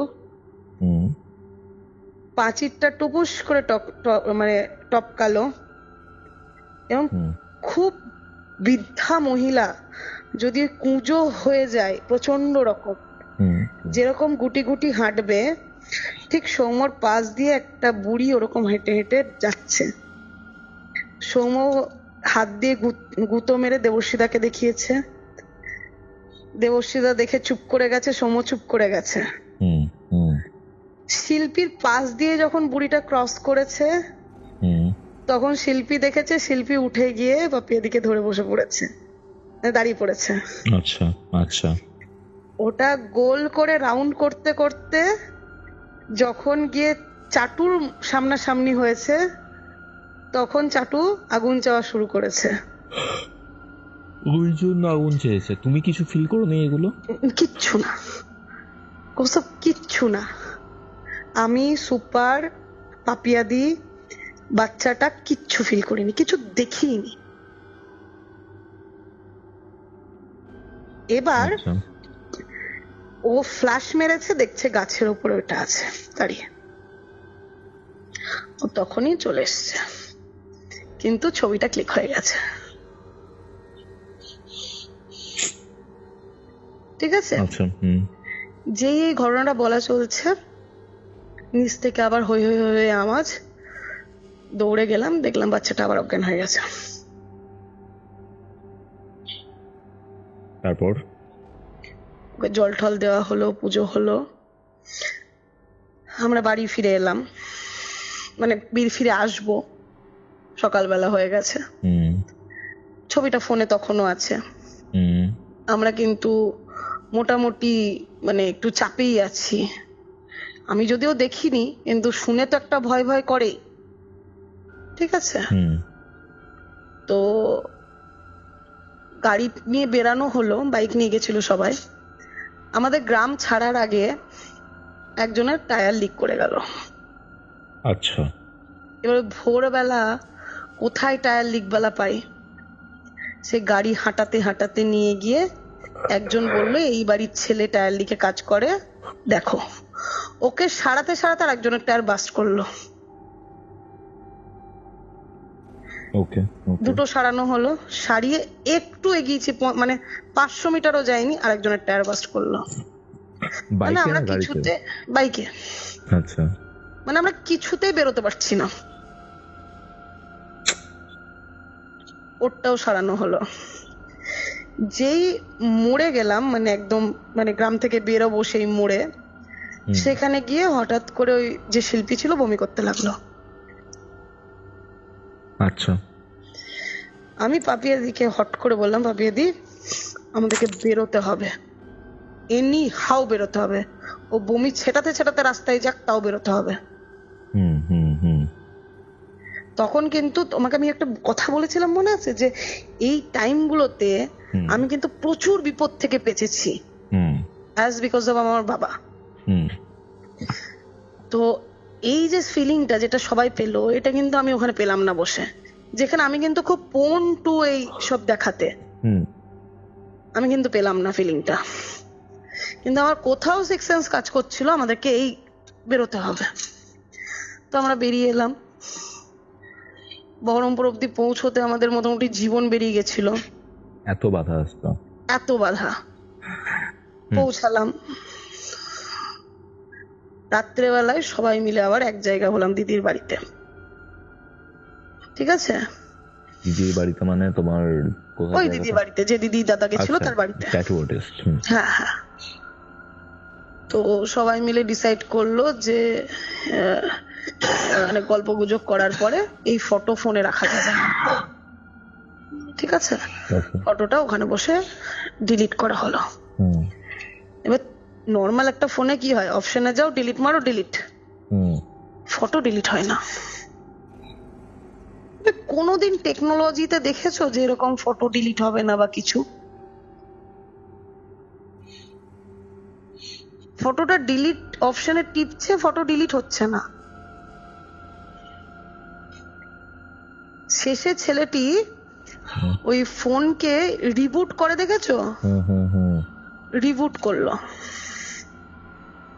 মানে ওর যা ডেটা ছিল, যা ছিল, যা ব্যাকআপ ঢুকেছে সেটুকুনি আছে, বাকি কিচ্ছু নেই। রিবুট করলো, তারপরে ফটোটা গেল। সব বললাম গ্লিচ ফ্লিচ হবে কিছু, কিন্তু ততক্ষণে ওই 15-20 মিনিটে ও কিন্তু অন্য ফটো ডিলিট করেছে, ওই পার্টিকুলার ফটোটা ডিলিট হচ্ছে না। অদ্ভুত। তারপর কি হয়? এবার এই ইনসিডেন্টের পরে যেটা হলো, কোনো কিচ্ছু নেই, কোনো প্রবলেম নেই, কিচ্ছু নেই, এই পুরো গ্রুপ অফ ফ্রেন্ডসটা না ভেঙে গেল। ভেঙে গেল? হ্যাঁ। কিভাবে? আজকের ডেটে দাঁড়িয়ে কাউরির সাথে কাউরির মুখ দেখা দেখি নেই। ওকে, ভেঙে গেল কি করে? অদ্ভুত, কোনো কারণ নেই। মানে যারা আমরা এই কজন দিনের শেষে যেখানেই থাকি, ওই বাড়িতে গিয়ে একবার আড্ডা না মারলে আমাদের হতো না, সেখানে এই বন্ধুত্ব ভেঙে গেল। কিন্তু এই বন্ধুত্ব ভাঙার আগে একটা ঘটনা ঘটে। কি ঘটনা? সৌম্য বলে যে ছেলেটিকে বলেছিলাম, মনে আছে? ওরা এই ঘটনার পরে পরে ওরা একটা ট্রিপ প্ল্যান করে। ও আর ওর 6 জন বন্ধু গোয়াতে গেছিল ওরা। এবার তুমি দেখবে গোয়াতে আমাদের বাচ্চা বাচ্চা ছেলেরা যখন যায়, তাদের মাথায় কিন্তু দুটো জিনিস থাকে। এক হচ্ছে বিচে গিয়ে বিদেশি দেখবো, আর 2 হচ্ছে প্রচুর সস্তার মদ খাবো। ঠিক আছে? তো ওরাও 6 জন গেছে, সবকটাই বাচ্চা বাচ্চা, মানে সবে কলেজ ফলেজে পড়ছে। এবার গোয়াতে তুমি দেখবে অনেকগুলো বিচ খুব ফেমাস, কিন্তু কিছু বিচ আছে যেগুলো তো খুব মানে লোকে যায়, ট্রাভেল করে, সকালবেলা থেকে চলে আসে। তার মধ্যে তুমি একটা বিচের নাম শুনবে, কোলা বিচ বলে একটা বিচ আছে। ওকে ওকে, ঠিক আছে? তো কোলা বিচটার এরিয়াটা হচ্ছে বেসিক্যালি পুরোটা জঙ্গল। ঠিক আছে? আর কোলা বিচে খুব বেশি হোটেল রিসর্ট কিন্তু নেই।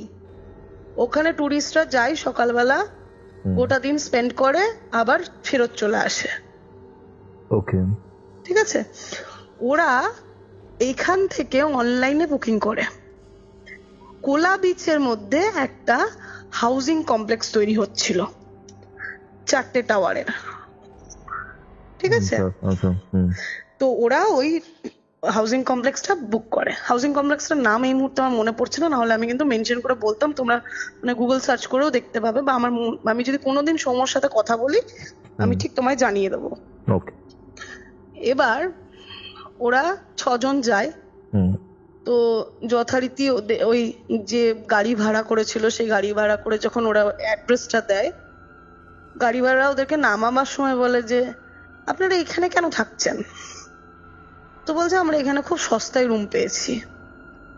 তো গাড়িওয়ালা বলেছে ও আচ্ছা, অন্য জায়গাতেও থাকতে পারতেন। এবার জেনারেলি গাড়িওয়ালাগুলো যখন এরকম বলে, আমাদের কি মাথায় আসে যে তার সাথে কোনো হোটেলের কমিশন জড়িয়ে আছে, সেই হোটেলে নিয়ে যাওয়ার চেষ্টা করছে।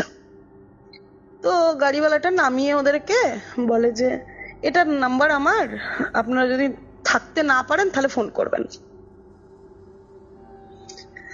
এবার সরি, ওরা জেনারেলি ভেবেছে গাড়িওয়ালার কোনো হোটেলের সাথে সেটিং ছিল বলে ওদেরকে ভাঙাবার চেষ্টা করছে।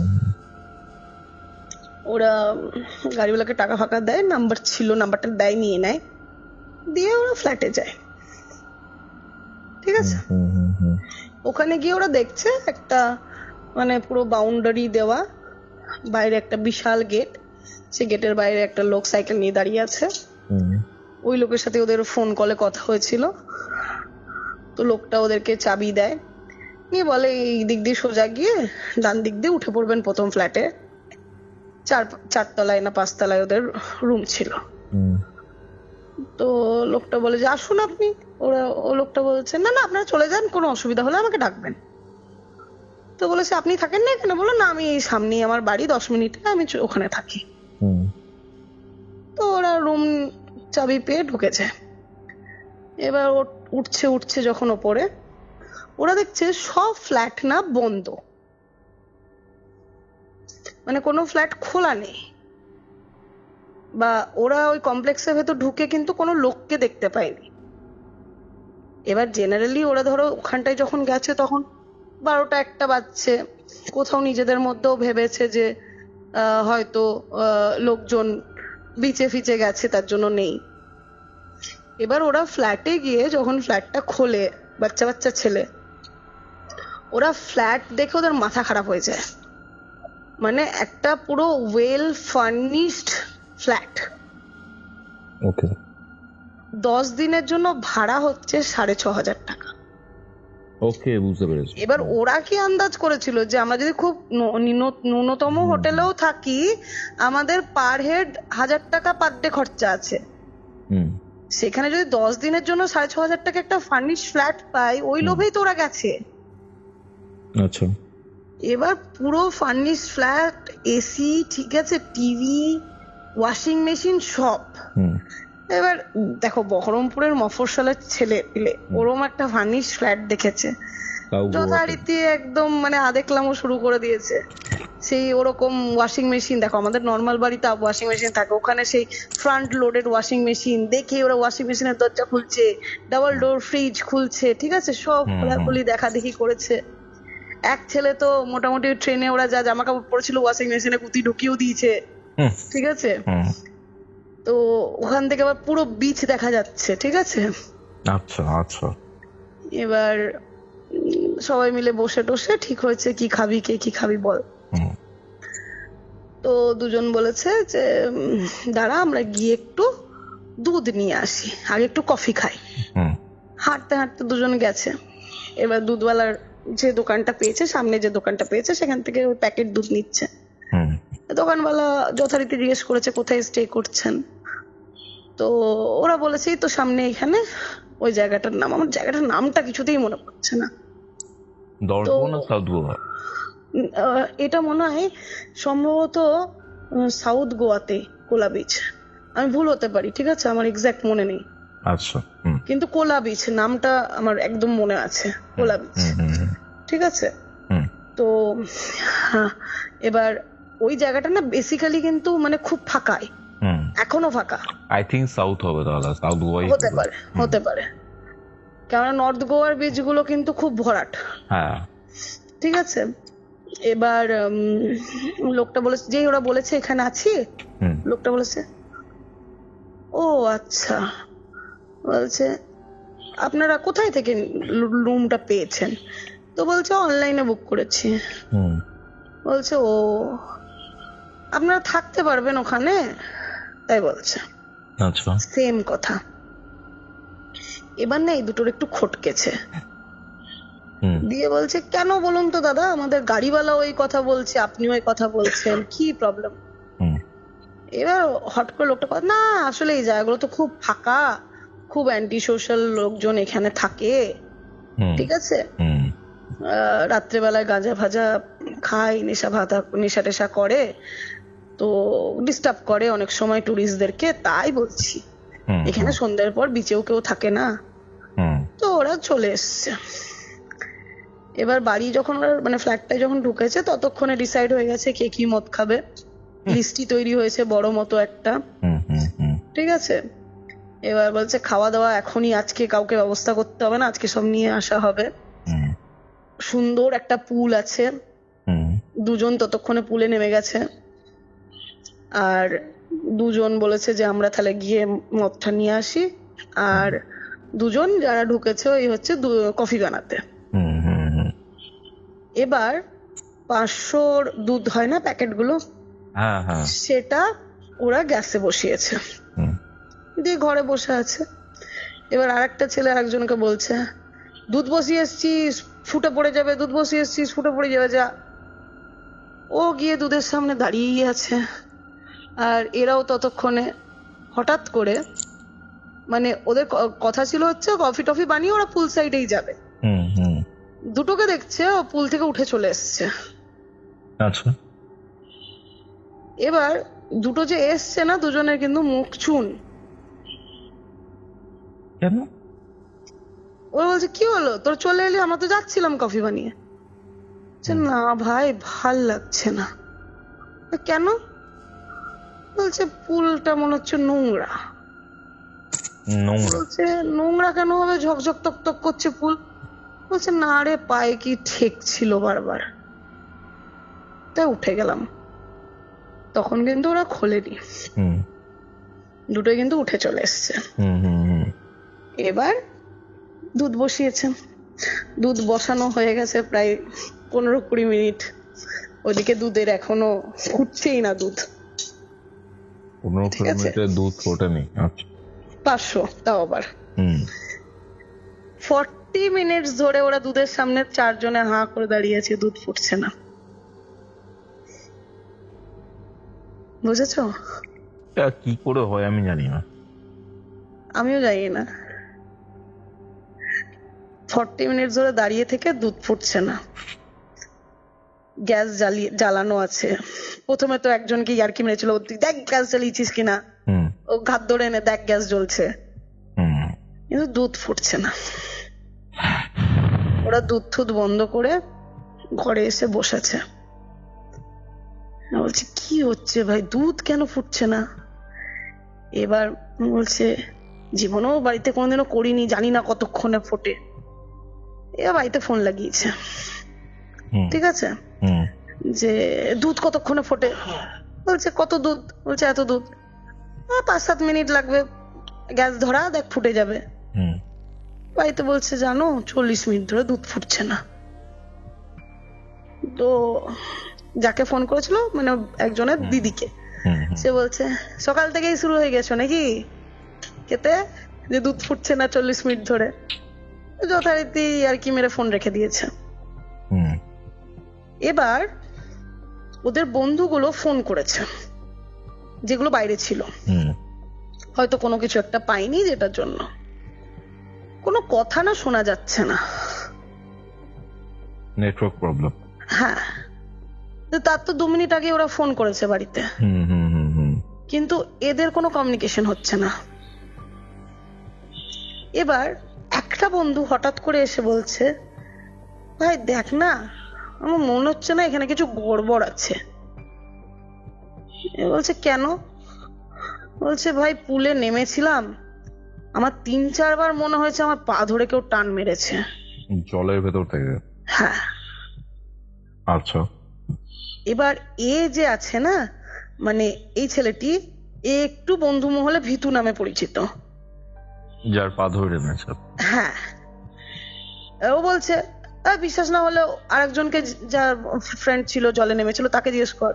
এবার সে যখন দেখেছে যে একে নিয়ে খিল্লি হতে শুরু হয়ে গেছে, ও চেপে গেছে। আর কিছু বলে খিল্লি হবে।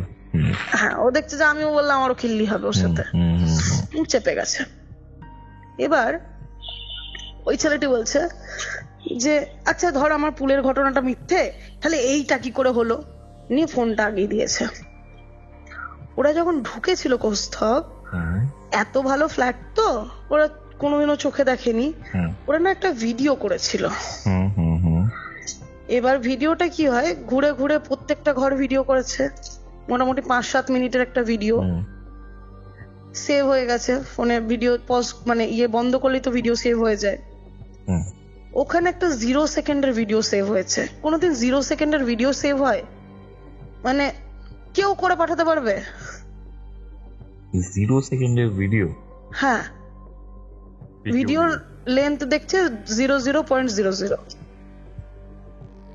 আচ্ছা, ভিডিওটা কিছু রেকর্ডই হয়নি, খালি চালাচ্ছে তো, মানে সেই পজ হয়ে গেলে যেমন একটা জিনিস হয় না, ব্ল্যাক স্ক্রিন হয়, ওরকম, মানে ভেতরে কিছু নেই।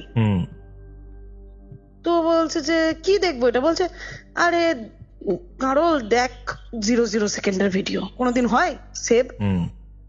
হয় ভিডিও সেভ হবে তো 1-2 সেকেন্ড 3 সেকেন্ডের হবে, আর নয় সেভই হবে না। 0.0 সেকেন্ডের ভিডিও কি করে সেভ হয়? এবার ওর কথাটাই না, ও যেহেতু আগেই ওই পা টানার কেস বলে একটা খিল্লি খেয়ে গেছে, ওর কথাটা সবাই একটু খিল্লি ভাবেই নিয়েছে। এবার বাকি দুজন এসছে, ফিরেছে, বলছে এই কল করলাম কোনো উত্তর দিলি না, gas gas gas gas gas gas করছিল। ও বলছে নেটওয়ার্ক প্রবলেম, আমরা ওইদিকে শুনতে পাচ্ছিলাম না তোদের গলা। এবার যথারীতি সবাই মিলে বসে টসেছে যে আজকে আর কোথাও যাব না, বসবো। এবার ওদের ওই ফ্ল্যাটটাতে না 2টো রুম ছিল, একটা ডাইনিং ছিল, একটা কমন বাথরুম ছিল, আর একটা হচ্ছে আরেকটা রুমে ভেতর দিকের রুমটাতে একটা বাথরুম ছিল, কিচেন ছিল। বাইরের দিকে যে রুমটা, মানে যে রুমটা থেকে পুল দেখা যাচ্ছিল, সেই রুমটাতে ছিল 3 জন, এই রুমটাতে ছিল 3 জন, মানে ওরা ব্যাগ রেখেছে। এবার ওরা কি ঠিক করেছে যে কোনো একটা রুম নোংরা করব, যাতে গোছাতে সময় একটা রুম গোছানো হয়, না একটা রুমে আসর বসবে। হ্যাঁ একটা রুমে আসর বসবে, মোদ্দা কথা। তো যে ছেলে দুটি মানে এইসব কিনতে গেছিল, তাদের মধ্যে একজন হঠাৎ করে বাইরের রুমে ঢুকেই চিৎকার করে উঠেছে, কি বলে পড়ে গেল পড়ে গেল পড়ে গেল পড়ে গেল করে। বাকিরা ছুটতে ছুটতে এসছে, কি হলো? বলছে ভাইকে জাম্প মারলো। জাম্প মারলো? হ্যাঁ, ওই রুমে ঢুকেছে না, ওই রুমে ঢুকেই হচ্ছে রাইট সাইডে একটা দরজা, 2 দিকে 2টো কাঁচের জানলা, আর একটা ব্যালকনি। আচ্ছা ঠিক আছে, দরজা কিন্তু লাগানো, ও কাঁচ দিয়ে দেখছে কি একটা জাম্প মেরেছে। আরে কেউ যদি ঘরে আসে, হ্যাঁ কেউ যদি ঘরে আসে তা তো ওদের সামনে দিয়ে ঢুকবে, সে ওদের রুম থেকে কি কেন জাম্প মারবে? সঙ্গে সঙ্গে বাইরে বেরিয়েছে, বাইরে বেরিয়ে দেখছে কেউ নাই। আর কেউ যদি জাম্প মারে 4-5 তলা থেকে, তার তো নিচে বডি পড়ে থাকবে। বলছে না ভাই আমি দেখেছি কে জাম্প মেরেছে, আমি সত্যি দেখেছি কেউ জাম্প মেরেছে। বাকিরা বলছে ফিরকি নিচ্ছ তো হ্যান ত্যান এসব। এবার যে বন্ধুটা পায়ের ফিলিংটা পেয়েছিল আর ওই ভিডিওটা রেকর্ড করেছিল, সে বলছে দেখেছিস তোদেরকে আমি বলছি এটা ঠিক না, এটা ঠিক না, এটা ঠিক না, জায়গাটা ভালো লাগছে না আমার, ঠিক আছে তোরা চল এখান থেকে আমরা বেরিয়ে যাই। বলছে বেরিয়ে যায় মানে? পুরো টাকা অ্যাডভান্সে দেওয়া আছে, বেরিয়ে যায় মানে? কিচ্ছু নাই, তোরা বেশি বেশি করছিস, ইয়ার্কি মারছিস, ফাজলামো মারছিস, জীবনে প্রথমবার বাইরে বেরিয়েছিস তার জন্য এরকম হয়েছে, এসব বলছে। এই করতে করতে সন্ধ্যেবেলা এবার হচ্ছে আসল ঘটনা স্টার্টেড। কোথাও ওরা এসে আমি বলেছিলাম একজন ওয়াশিং মেশিনে সব জামা কাপড় ঢুকিয়েছিল, সে কিন্তু মনেই নেই তার ওয়াশিং মেশিনে কাপড় ঢুকিয়েছে। ওয়াশিং মেশিন আপনার মতে চলেছে, আপনার মতে কাপড় ড্রাই করিয়েছে, ওরকম লাইট অবস্থায় বন্ধ হয়ে গেছে। ঠিক আছে, এবার অলরেডি আসর বসে গেছে ওদের। একটা ফ্রেন্ড বাথরুম গেছে, বাথরুমে গিয়ে দেখছে কমন যে বাথরুমটা আছে না ডাইনিং এ, ওটাতে গেছে। ওটাতে গিয়ে পটি ভ্যানে বসেছে, মুখ তুলেছে, দেখছে সামনে একটা ক্রস। কৌস্তব তুমি কোনোদিন শুনেছো বাথরুমে কেউ ক্রস লাগায়? না। ও বাথরুমে ক্রসটা দেখেছে, অবাক ভাবে দেখেছে, বাথরুমে ক্রস, গোটা ঘরে কিন্তু কোনো ক্রস নেই। ও মাথা চুলকাতে চুলকাতে বেরিয়ে এসছে। বেরিয়ে এসে ও যেই ওই ঘরে এন্ট্রি করেছে, দেখছে ওই জানলাটা, যে জানলাটা 2টো জানলা বললাম না দরজার দুপাশে, ওই জানলাটা হাত যদি জানলা দেবে ধরে থাকে, একটা স্ট্যাম্প রিফ্লেকশন হয় না ওইদিকে। আরেকবার বল, আমি বুঝলাম না এই জায়গাটা। মানে জানলাটা কাঁচের তো, জানলার মধ্যে যদি তুমি গাল ঠেকাও বা মুখ ঠেকাও বা হাত ঠেকাও, একটা রিফ্লেকশন হয় না ওইদিকে স্ট্যাম্পের মতো। তো ও ঢুকেই চোখের সামনে তো জানলাটা পড়ছে, ও দেখছে জানলা একটা হাত, ও কিন্তু ওখানে দাঁড়িয়ে গেছে। ওখানে দাঁড়িয়ে সবকটাকে বলেছে, সবকটা তো গল্প করছে, তার মধ্যে একজন ওকে ওরকম মানে হঠাৎ করে দাঁড়িয়ে বলছে যে কি হলো, তো বলছে যে এরকম খালি দেখিয়েছে আঙুলটা দিয়ে। সেও দেখছে ওরকম জানলার মধ্যে একটা হাতের স্ট্যাম্প, এবং স্কিন দেখা যাচ্ছে কিন্তু এই পাশ থেকে, ঠিক আছে। ও আবার একজনকে ঠালা মেরেছে, সেও দেখছে স্ট্যাম্প, ঠিক আছে। ও এরকম ভাবে থামিয়েছে সবাইকে চুপ করিয়ে, সব কটা মাথা ঘুরিয়েছে, ওখানে দেখছে জানলায় স্ট্যাম্প। কৌস্তব ওরা ওদের মধ্যে একজন সাহস করে দরজাটা খুলেছে, এদিকে কিছু জন আছে, কোনো স্ট্যাম্প নেই, ওইদিকে কোনো মানুষ নেই, ইভেন মানুষ থাকাও পসিবল নয়, কারণ ওইদিকে যে জানলাটা সেটা হচ্ছে ব্যালকনি থেকে বাইরে। মানে ওখানে কোনো হাতে স্ট্যাম্প থাকা মানে সেই লোকটাকে 5 তলা লম্বা হতে হবে বা ভাসতে হবে। তারপর এইটা যখন হয়েছে তখন কিন্তু ওদের একটু ভয় লাগা শুরু করেছে যে কি দেখলাম। যে ছেলেটি সকাল থেকে ভয় পেয়ে আছে সে তখন বলছে চল এখান থেকে চল। এটা শুনে একজনের কিন্তু একটু মানে মনে হয়েছে যে এবার হয়তো আমরা বেরোলেও আমাদেরকে বেরোতে হতে পারে। ও তখন গিয়ে ওয়াশিং মেশিন খোলার চেষ্টা করছে। ওয়াশিং মেশিনের ফ্রন্ট ডোর, ওয়াশিং মেশিন পাট করে টানলেই তো খুলে যায়, ওয়াশিং মেশিন খুলছে না, ওয়াশিং মেশিন লকড। আচ্ছা আচ্ছা, বাচ্চা বাচ্চা ছেলে জামা কাপড় না নিয়ে থোড়ি না বেরোবে, ওয়াশিং মেশিন আর খুলছে না। আর একজন কি করেছে, সে গিয়ে ওই ঘরটাতে ভেতরের ঘরে যে 3 জনের ব্যাগ ছিল সেই ব্যাগটা ধরে তুলতে গেছে, একদম কানের কাছে কেউ দাঁড়িয়ে যদি কোনো ইংলিশে মন্ত্র চান্ট করে একদম সেরকম একটা আওয়াজ। ওই ছেলেটি মোটামুটি ব্যাগ এভাবে হাতে ধরে 1 লাফে ঘরের বাইরে। এবার সবকটা ছেলে ডাইনিং রুমে দাঁড়িয়ে আছে, একজন ওয়াশিং মেশিন টেনেই যাচ্ছে, দরজা খুলছে না, ভাবছে কোনো সুইচ আছে যেটা দিয়ে খুলবে, কিছুই বুঝতে পারছে না, সব টিপে যাচ্ছে, মানে সুইচ অফ অন করছে, ওয়াশিং মেশিনের লাইট হচ্ছে, ওয়াশিং মেশিনের দরজা খুলছে না। সত্যি কথা বলবো, এটা শুনে না মানে আমার গায়ের দম দাঁড়িয়ে গেছে। মানে তুমি ভাবো, এটা আমার কাছে তো এটা আমি শুনছি একজনের কাছে, আমি বলছি, কিন্তু একবার ইমাজিন করতে পারো যে কটা ছেলে পিলে ওখানে ফেসে আছে তাদের কি কন্ডিশন হতে পারে। এক্স্যাক্টলি, না আমরা তো পিকচারাইজ করা ছাড়া এর বেশি কিছু করতে পারছি না, কিন্তু যারা এটা মানে সাফার করেছে ওই টাইমটা তাদের কাছে এটা ভয়ানক। আর তার থেকে বড় কথা হচ্ছে যে ছেলেটা ভীতু সুইমিং পুলে নেমেছিল, ওর পা ধরে কেউ জলের তলা থেকে টেনেছে, এটা আমার সব থেকে ভয়ের মনে হয়।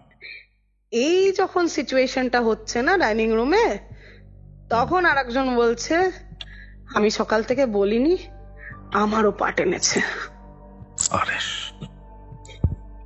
তোরা চাটবি বলে বলিনি। ওরা ততক্ষণে বুঝে গেছে দে আর ট্র্যাপড বাই এনিথিং যেটা ওরা দেখতে পাচ্ছে না, সেরকম কিছুতে ওরা ট্র্যাপড। এক্স্যাক্টলি, ট্র্যাপই হয়ে গেছে ওটা। এবার কৌস্তব ওদের মাথায় একটা বুদ্ধি এসছে তৎক্ষণাৎ, কেয়ারটেকারকে কল করি। কেয়ারটেকার ফোন ধরছে না। বাপরে বাপ। ঠিক আছে, সবকটা মিলে জুবুথুবু হয়ে বাইরের ঘরটায় বসে আছে। যখন ওরা আসছে কমন বাথরুমের ভেতর থেকে ওরা 2টো মানুষের গলার আওয়াজ পাচ্ছে। আরে, একজন ভিডিও রেকর্ড করছে, কোনো রেকর্ডিং হচ্ছে না কৌস্তব, টেকনিক্যাল গ্লিচ, মানে ভিডিও রেকর্ডই হচ্ছে না, রেকর্ড টিপছে, রেকর্ডই নিচ্ছে না। বুঝতে পারছি আমি। এবার শুরু হলো হচ্ছে লাইট ব্লিঙ্ক, ফাট করে ভেতরে ঘরের লাইটটা চলে গেল, আচ্ছা, আবার জ্বলে গেল। 6টা ছেলে এক জায়গায় দাঁড়িয়ে আছে। হঠাৎ করে ওয়াশিং মেশিন যেটা সুইচ অফ করে দিয়েছিল খুলতে পারেনি বলে জ্বলে গেল। জ্বলে গেল মানে? মানে ওয়াশিং মেশিন স্টার্ট হয় না, উপরে নাম্বার টাম্বার গুলো চলে আসে, স্টার্ট হয়ে গেল আপনা আপনি পুরো। হ্যাঁ, ওরা তখন মানে ছেড়ে দে আমাকে কেঁদে বাঁচি। বলছে কি করব, ওসব দরজায় গিয়ে টেনেছে, দরজা খুলছে না। মানে ততক্ষণে ওদের জামা কাপড়ের চিন্তা মাথা থেকে বেরিয়ে গেছে। বলছে ভাই বেরোতে পারলে বাঁচি। হ্যাঁ, দরজা খুলছে, দরজা খুলছে না, লকড। সব কটা এসে বাইরের ঘরটায় বসেছে। বাইরের ঘরে বসে আছে 6 জন। হঠাৎ করে লাইট অফ, টিভি জ্বলে গেল। ইমাজিন করো কৌস্তব তুমি এই জিনিসগুলো। আমি ঘরে বসে আছি, এখন 3:25 বাজে, ডেভিলস আওয়ার, লাল রঙের একটা লাইট জ্বলছে, তার মধ্যে এটা শুনছি। মানে আবহ তৈরি করার জন্য এরকম ভাবে ঘটনা শুনি আমি, ঠিক আছে, তারপর এরকম টাইপের ঘটনা শুনি, ব্যাস তারপর হয়ে যায় অবস্থা খারাপ। তারপর সেখানে টিভি জ্বলে গেল। টিভি জ্বলার পরে টিভিটা অফ হলো। আর টিভি দেখবে সে আগেকার দিনে হতো না, ঝিরঝির করতো, কোনো পিকচার নেই, ঝি করে ওরকম। টিভি অফ হলো, সাউন্ড সিস্টেম চলতে লাগলো। ওরা তখন মানে কোন রকমে না, মানে সে পাগল পাগল বিহেভিয়ার করছে। যে ঘরটা ভেতর ঘরে ছিল, ওরা বলছে যে কোনোভাবে কাউকে ডাকতে পারবো। ওরা তখন জানলা ঠাল্লা খুলে দেখছে যে কোথাও কেউ আছে কিনা। কোথাও কেউ নেই কৌস্তব। আচ্ছা, যতবার বাথরুমের সামনে দিয়ে ক্রস করছে, বাথরুমে দুটো মানুষের কনভারসেশন শুনতে পাচ্ছে, এবং সেটা কিন্তু পুরো ইংলিশে। ফিস ফিস ফিস ফিস করে কেউ কথা বলছে। সাহস করে ভেতরের ঘরে বাথরুমটা গিয়ে খুলে দেখছে, বাথরুমেও ক্রস, ভেতরের ঘরেও। দুটো বাথরুমে দুটো ক্রস লাগানো। তারপরে যেটা হয়, ওরা দেখে যে আমরা যদি এখানে রাত কাটাই আমরা বাঁচবো না, কিছু তো হয়ে যাবে। তখন এই দুটো ছেলে বলছে, জানিস যেখানে দুধ কিনতে গেছিলাম ওই লোকটা বললো যে তোমরা থাকতে পারবে। তখন আরেকজন বলছে, তোরা নোটিস করেছিলি গাড়িওয়ালা কি বলেছিল, যে থাকতে না পারলে ফোন করবেন। আচ্ছা, হ্যাঁ হ্যাঁ হ্যাঁ হ্যাঁ। তখন সবার ইয়ে বলছে। তখন কিন্তু কন্টিনিউয়াস ওই ঘরের একটা লাইট অফ হচ্ছে, একটা লাইট অন হচ্ছে। ছেলেগুলো প্রুফ রাখার জন্য ভিডিও করছে, কোনো ভিডিও রেকর্ড হচ্ছে না, ঠিক আছে। হঠাৎ করে ওই যে ভীতু ছেলেটি ছিল, তার কোনো একটা মামা জ্যোতিষ ফতিষ প্র্যাকটিস করে, তাকে ফোন লাগিয়েছে এবং কালক্রমে ফোন লেগে গেছে। আচ্ছা আচ্ছা। ওর গলা শুনেই ওই কাকা বলছে যে ফোন স্পিকারে দে, ফোন স্পিকারে দে। ফোন স্পিকারে দিয়েছে, ওর কাকা গায়ত্রী মন্ত্র জপ করতে শুরু করেছে, ঠিক আছে। আচ্ছা, যখন গায়ত্রী মন্ত্র জপ করছে, বলছে যেটা হচ্ছিল না যে একটা ঘরে লাইট অফ লাইট অন, পুরো মানে ফ্ল্যাটটাতে light off light on, TV on TV off, home theatre on home theatre off, electrical glitch চলছে পুরো। ওদের মধ্যে একটি বলছে যে আমি তো কাবার্ডের মধ্যে আমার জামা কাপড় রেখেছিলাম, তখন মনে পড়েছে কাবার্ড খুলেছে, অদ্ভুত ভাবে কিন্ডার জয়ের পুতুল দেখেছো, পাওয়া যেত আগে, ওই এটার মধ্যে থাকতো, বক্সের মধ্যে, ওই ডিমটার মধ্যে ওই পুতুল রাখা কটা, ঠিক আছে। ওরা না তখন ভাবছে যে কি করব, দৌড়ে আর একটা ঘরে গিয়ে কাবার্ড খুলছে, সেখানে দেখছে কিন্ডার জয়ের পুতুল রাখা, যেগুলো কিন্তু ছিল না। আচ্ছা, ঠিক আছে। এবার ওই মামা কিন্তু কন্টিনিউয়াস, মামা বা কাকা যেই ছিল, কন্টিনিউয়াস মন্ত্র জপ করছে। গায়ত্রী মন্ত্র জপ করেছে, হনুমান চালিসা পড়েছে, ঠিক আছে। এবার যেটা হয়েছে, ওরা কিন্তু কন্টিনিউয়াস, একজন হচ্ছে ওই ড্রাইভারকে কল করছে, একজন হচ্ছে কেয়ারটেকারকে কল করছে। ওকে ওকে। কেয়ারটেকার ফোন ধরেছে, বলছে দাদা আপনি 5 মিনিটে ঘরের বাইরে আসুন, না হলে হয়তো আমরা প্রাণে বাঁচবো না। কেয়ারটেকার ওই দিক থেকে একটাই কথা, আসছি। গাড়ির ড্রাইভার ফোন তোলেনি, রিং করেই গেছে। যেই মাত্র ওরা জানলা দিয়ে দেখছে কেয়ারটেকারটা এসে ওদের গেটে দাঁড়িয়েছে, ওসব গোটা ঘর শান্ত।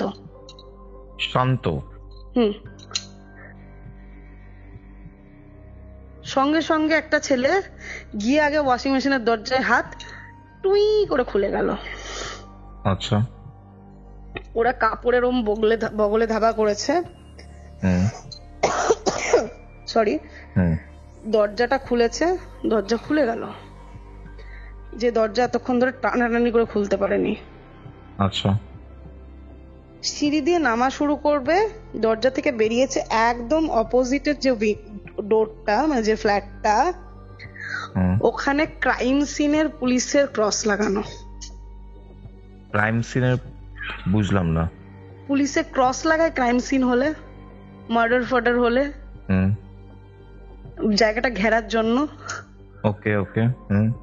ওই ক্রাইম সিনের ক্রস লাগানো অপোজিটের ফ্ল্যাটটাতে। আচ্ছা। যেটা সকাল থেকে ওরা কেউ দেখেনি। আচ্ছা। কৌস্তব 4 তলা সিঁড়ি থেকে 6টা ইয়াং ছেলে ভয় পাওয়া অবস্থায় নামতে গেলে কতক্ষণ সময় লাগতে পারে? Hardly 5-7 minute. লাফাতে লাফাতে নামছে। ওরা নিয়ার অ্যাবাউট 30-35 মিনিট ধরে নেমে যাচ্ছে।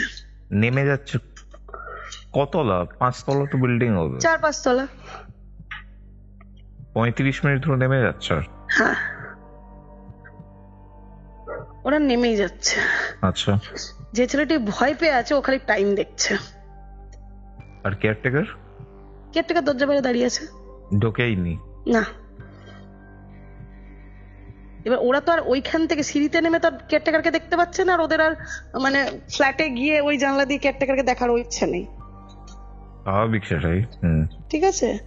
35 মিনিট ধরে যখন ওরা নামতে পারেনি, তখন কেয়ারটেকার গেটের দরজাটা ওপেন করে ঢুকেছে। আচ্ছা। ওরা কিন্তু নামছে মানে সে পেছনে তাকাচ্ছে আর হুড়মুড়াচ্ছে, পেছনে তাকাচ্ছে আর নামছে। হঠাৎ করে কেয়ারটেকার একদম সামনে ওদের মুখের। আচ্ছা। কি দাদা এতক্ষণ ধরে দাঁড়িয়ে আছি, আপনারা আসবেন বললেন নিচে। বলছে 35 মিনিট ধরে আমরা সিঁড়ি নামছি, বাইরে চলো, কথা আছে তোমার সাথে। আচ্ছা। বাইরে গেছে, বলছে কি কেস বলো, হ্যাঁ আমরা কি জন্য এখানে, কি হয়েছে, এইখানে অন্য কোনো ফ্ল্যাটে লোক নাই কেন, আমাদের সাথে এতক্ষণ ধরে কি হচ্ছিল, তুমি কেন এখানে থাকো না? ও বলছে আমার বাড়ি এখানে, আমি এখানে থাকবো কেন, আর এগুলো সবই রেন্টের লোক, এগুলোর মালিক সব বিদেশে থাকে, এসব বলেছে। ঠিক আছে। ও বলছে আমরা থাকবো না, আমাদেরকে টাকা দিন। সব তুমি আমাকে একটা কথা বলো, আজকালকার যুগে কোন লোক যারা রেন্ট দিচ্ছে সেই লোকটার তো আর ফ্ল্যাট নয়, তাকেও তো কোনো মালিককে জবাবদিহি করতে হচ্ছে। অনলাইনে যেখানে বুকিং হয়েছে মালিকের কাছে তো খবর আছে। সেখানে তাদের রুম রেন্ট যারা নিয়েছে তারা রাত পেরোলো না, বলছে থাকবো না, এবং কেয়ারটেকারটা পকেটে করে 6,500 টাকা নিয়ে এসছে তাদেরকে ফেরত দেওয়ার জন্য।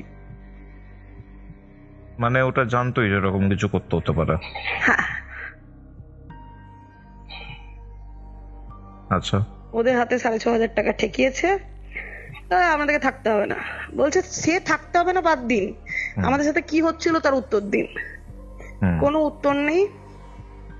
ওরা দেখছে বেরিয়ে, মানে ওই রাস্তা থেকে হাঁটা দিয়েছে, আর কোলা বিচ আমি বললাম না প্রচুর জঙ্গল, তো ওখানে কিন্তু সেই সময় খুব বেশি পাকা রাস্তা তৈরি হয়নি। ওই রাস্তা থেকে বেরিয়েছে, দেখছে গাড়িওয়ালা ওখানে দাঁড়িয়ে আছে, বাট ফোন তোলেনি না। ওকে। ওদেরকে দেখে ও দাদা দাদা তাই করেছে।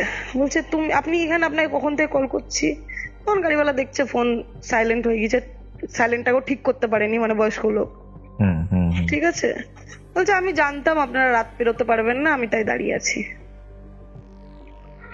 এরা বলছে কেন দাদা, আমাদের সাথে হয়েছে অনেক কিছু, কিন্তু কেন? ও না কিছু না, এখানে সব অ্যান্টি সোশ্যালরা থাকে, ডিস্টার্ব করে। এক কথা, কিন্তু তুমি বলো কোন অ্যান্টি সোশ্যাল এই ডিস্টার্ব গুলো করতে পারতো? এক্স্যাক্টলি। ওদেরকে নিয়ে গিয়ে একটা ফ্ল্যাটের সামনে, এই একটা হোটেলের সামনে দাঁড় করিয়েছে গাড়িওয়ালা। ওখান থেকে আর গাড়িওয়ালার সাথে কিন্তু আর অন্য কোনো কনভারসেশন গাড়িওয়ালা এগোইনি। এবার ওরকম আধা রাত্রে, মানে প্রায় রাত্রি ধরে নাও তখন 9টা-10টা বেজেই গেছে, ঠিক আছে, ওরকম সময় হোটেলে চেকিং করেছে। তো হোটেল বয় যারা আছে তারা এসে বলছে কোথায় থেকে আসছেন এখন, কোথায় ইয়ে। এবার ওরা ফ্ল্যাটের নাম বলেছে। ওরা সব না মুখ চাচি করছে এরকম ভাবে, আপনারা ওখানে থাকতে পারলেন এতক্ষণ? বলছে কেন, কি বলুন তো কেস, আমাদের সাথে কি হয়েছে?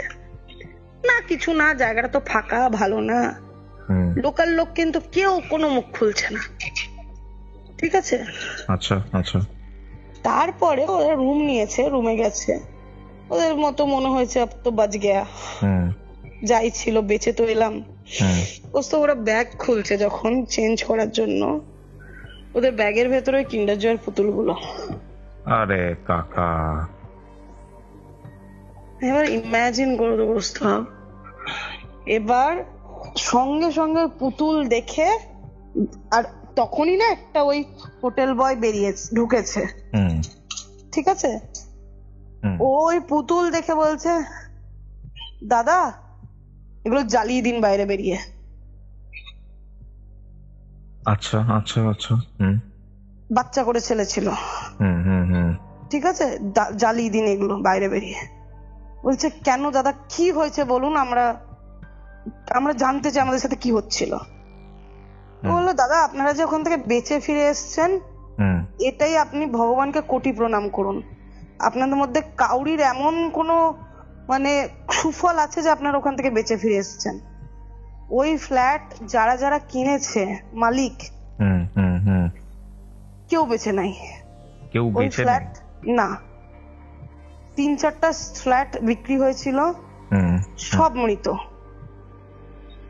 কিছু জন কিনেছে যারা ওখানে কোনোদিন পা অব্দি রাখেনি, ঠিক আছে। এবার ওই বাচ্চাটাকে জিজ্ঞেস করছে কি সমস্যা, আমাদেরকে বলুন কি আনন্যাচারাল ওখানে আছে। তো বললো সেটা আমি আপনাকে বলতে পারবো না, আচ্ছা আপনি এই পুতুলগুলো বাইরে বেরিয়ে পুড়িয়ে দিন দাদা।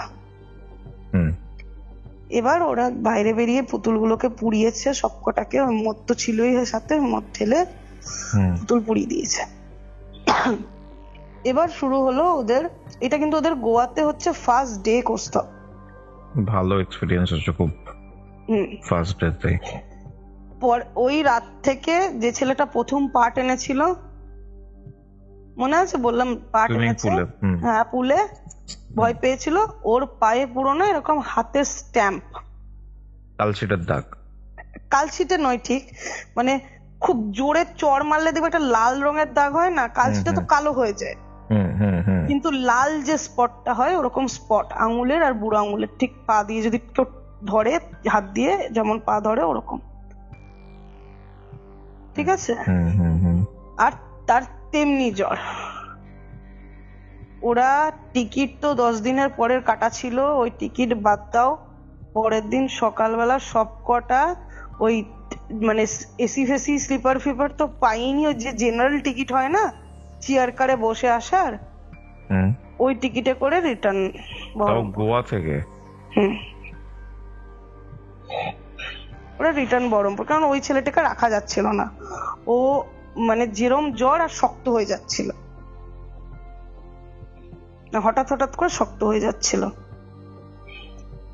এবার সৌম্য ফিরেছে, কালীপুজোর এক্সপিরিয়েন্স তো তার আগে হয়ে গেছে ওর, দিদির বাড়িতে এসছে। সেদিন দিদির বাড়িতে অনেক মানে আমরা ছাড়াও একটি গেস্ট ছিল, সেটা হচ্ছে আমারই এক পরিচিত ডক্টর। আচ্ছা। উনি দাঁতের ডাক্তার, ঠিক আছে? হুম হুম তো উনিও এসছেন। তো হঠাৎ করে মানে তখনও কিন্তু সৌম কিছু বলা স্টার্ট করেনি। আচ্ছা ওই দাদা মানে ওই ডক্টরের সামনে দিদি জিজ্ঞেস করেছে, কিরে তুই চলে এলি, তোদের না 10 দিনের প্ল্যান হয়েছিল, তোরা গেলি কবে এলি কবে? ঠিক আছে। হুম এটা কি কালী পুজোর আগের ঘটনা? না, পরে পরে। আচ্ছা হুম এবার দিদি বলছে তোরা গেলি কবে এলি কবে? হুম হুম হ্যাঁ, ডাক্তারটা যথারীতি জিজ্ঞেস করছে কোথায় গেছিলে ভাই ঘুরতে? বলছে গোয়া। ঠিক আছে। হুম এবার বলছে ও গোয়া, গোয়া তো আমার বাড়ি, মানে ওই ডাক্তারটা এরকম ভাবে বলছে। হুম হুম হুম হুম হুম। আমি তো আগে মানে প্রায় মাসে 2 মাসে গোয়া যেতাম, আমার আচ্ছা। গলি গলি চেনা। হুম ঠিক আছে। হুম তো সুমন না মুখ পুরো কাচুমুচু। ঠিক আচ্ছা। আছে, মানে ওর তো এক্সপিরিয়েন্স গোয়ার ভালো নাই, ও তো গোয়া কিছুই দেখেনি, ও গোয়া গেছে আর এসছে। হুম হুম হুম এবার ডাক্তারটা বলছে ছিল কোথায়? বলছে কোলা বিচে এরকম একটা জায়গায়। ডাক্তারটা শুনেই না কিছুক্ষণ চুপ করে গেল। আচ্ছা ও বলছে তোমাদেরকে ওখানে থাকার বুদ্ধি কে দিয়েছিল বলো তো? হুম বলছে অনলাইনে বুক করেছিলাম। যে বলছে ছিল ওখানে ভালোভাবে? বলছে হ্যাঁ ছিলাম তো। যে কিচ্ছু হয়নি তোমাদের সাথে? হুম, আচ্ছা ঠিক আছে। হুম সৌম বলছে কেন বলুন তো দাদা? এবার আমরা সব বসে বললাম কি কেস, কিছু তো তার মানে কেস আছে এরকম ভাবে বলছে যখন। হুম হুম এর ডাক্তারটা বললো যে গোয়া আজকের দিনে প্রচুর জমজমাট, প্রচুর ভালো, আমাদের টুরিস্ট একটা মানে অ্যাট্রাকশনের জায়গা টুরিস্টদের। হুম কিন্তু গোয়াতে একটা টাইমে পর্তুগিজদের বংশবৃদ্ধি যাতে না হয় হুম সেই প্রচেষ্টা করা হতো। তুমি জানবে হয়তো যে গোয়া কিন্তু পর্তুগিজদের ক্যাম্প ছিল, বেস ক্যাম্প ছিল। হ্যাঁ হ্যাঁ হ্যাঁ ঠিক আছে। সেই সময় পর্তুগিজদের যাতে বংশবৃদ্ধি না হয়, পর্তুগিজ প্রেগনেন্ট মহিলাদেরকে ওখানে জ্যান্ত পুঁতে দেওয়া হতো। কি বলছো? হুম, প্রেগনেন্ট অবস্থায় মহিলাগুলোকে জ্যান্ত পুঁতে দেওয়া হতো। কোলা বিচ বা এই ধরনের কিছু সাইট গুলো আছে যেগুলো এখনো উন্নত হচ্ছে না, সেগুলোতে মানে প্রচুর লোক ওরকম অ্যান্টি সোশ্যাল, যেটা বলেছিল সেটাও বললো, প্রচুর লোক মানে অ্যান্টি সোশ্যাল আছে যারা ওখানে ড্রাগস নেয়, স্মাগলিং এর কাজ করে, কিন্তু ওখানে কেউ বসবাস করে না। আচ্ছা আচ্ছা ঠিক আছে। সেই করতে করতে কৌস্তব ছেলেটি ওই জায়গাটার নাম বলে, হুম এবং বিলিভ মি আমি আমার গুগল সার্চ করেছিলাম জায়গাটা নিয়ে, রিভিউজ আছে না, আমার ওইটাই মনে নেই, আমার পুরো রেসিডেন্টের নামটা মনে ছিল জানো, আমি বহুদিন দেখেছি বার করে করে। আমি সকালের পসিবল নয়, কারণ সৌম্যর সাথে আমার বললাম না কোনো কথাই নেই, মুখ দেখাতে কেউ নেই। আচ্ছা যদি আমার কোনোদিন সৌম্যর সাথে দেখা হয় আমি ওকে অবশ্যই জিজ্ঞেস করে তোমাকে আমি রেসিডেন্টের নাম্বার মানে ইয়েটা দেবো, নামটা খুব মানে নামটাই দেবো তোমাকে, নামটা সার্চ করলেই তুমি গুগলে পাবে।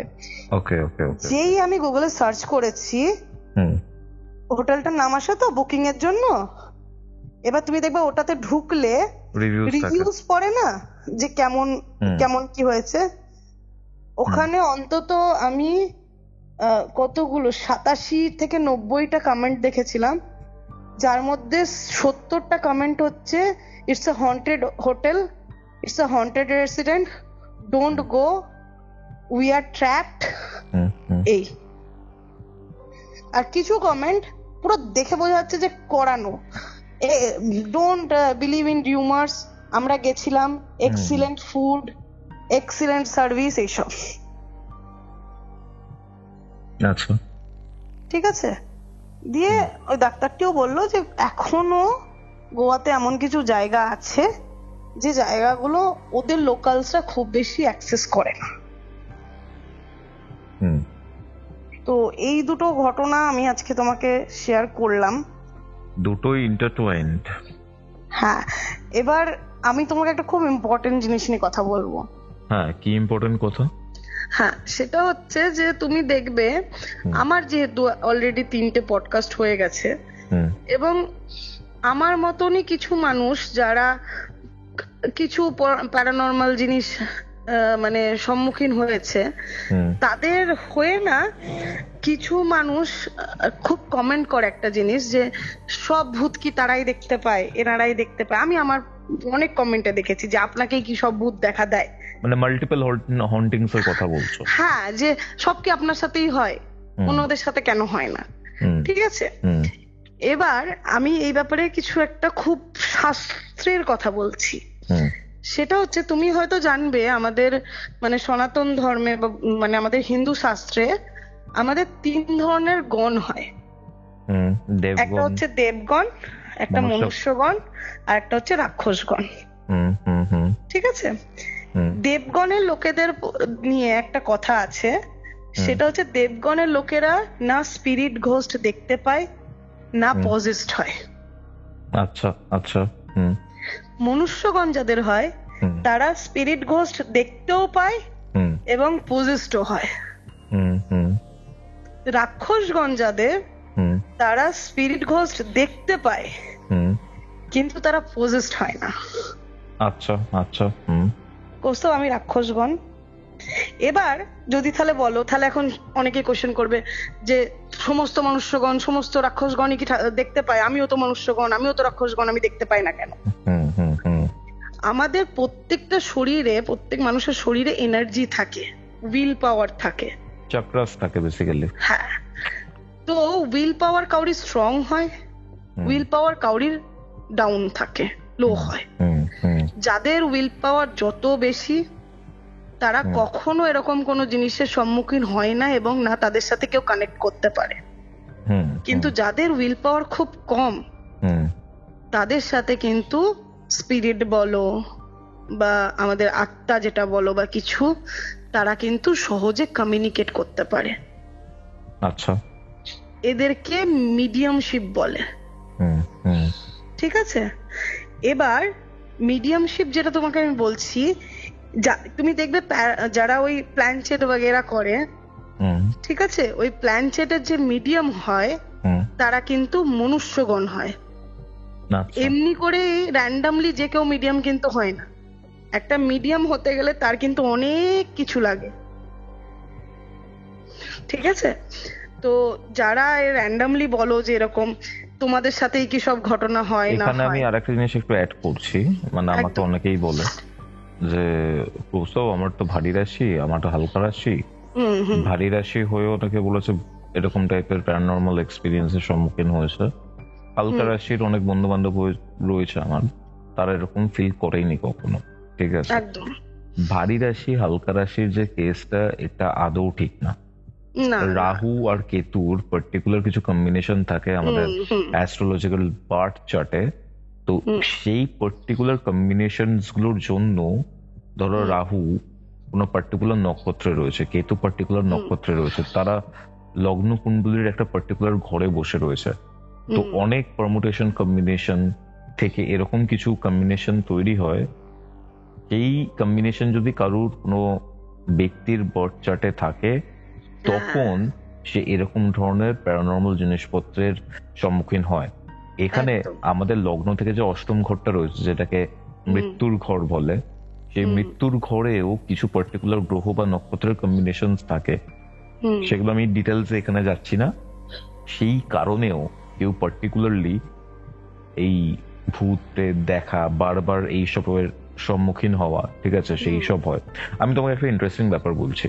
তুমি দেবগণ, মনুষ্যগণ, রাক্ষসগণের ব্যাপারটা বললে, ঠিক আছে, এটাও কিন্তু পুরোপুরি ঠিক বলতে পারি না আমি। কেন বলছি, আমার নিজের কিন্তু দেবগণ, ঠিক আছে, শান্তিপ্রিয় মানুষ, কোনো প্রবলেম নেই। কিন্তু আমি কিন্তু নিজে লাইফে অনেকবার এরকম টাইপের জিনিসপত্রের সম্মুখীন হয়েছি।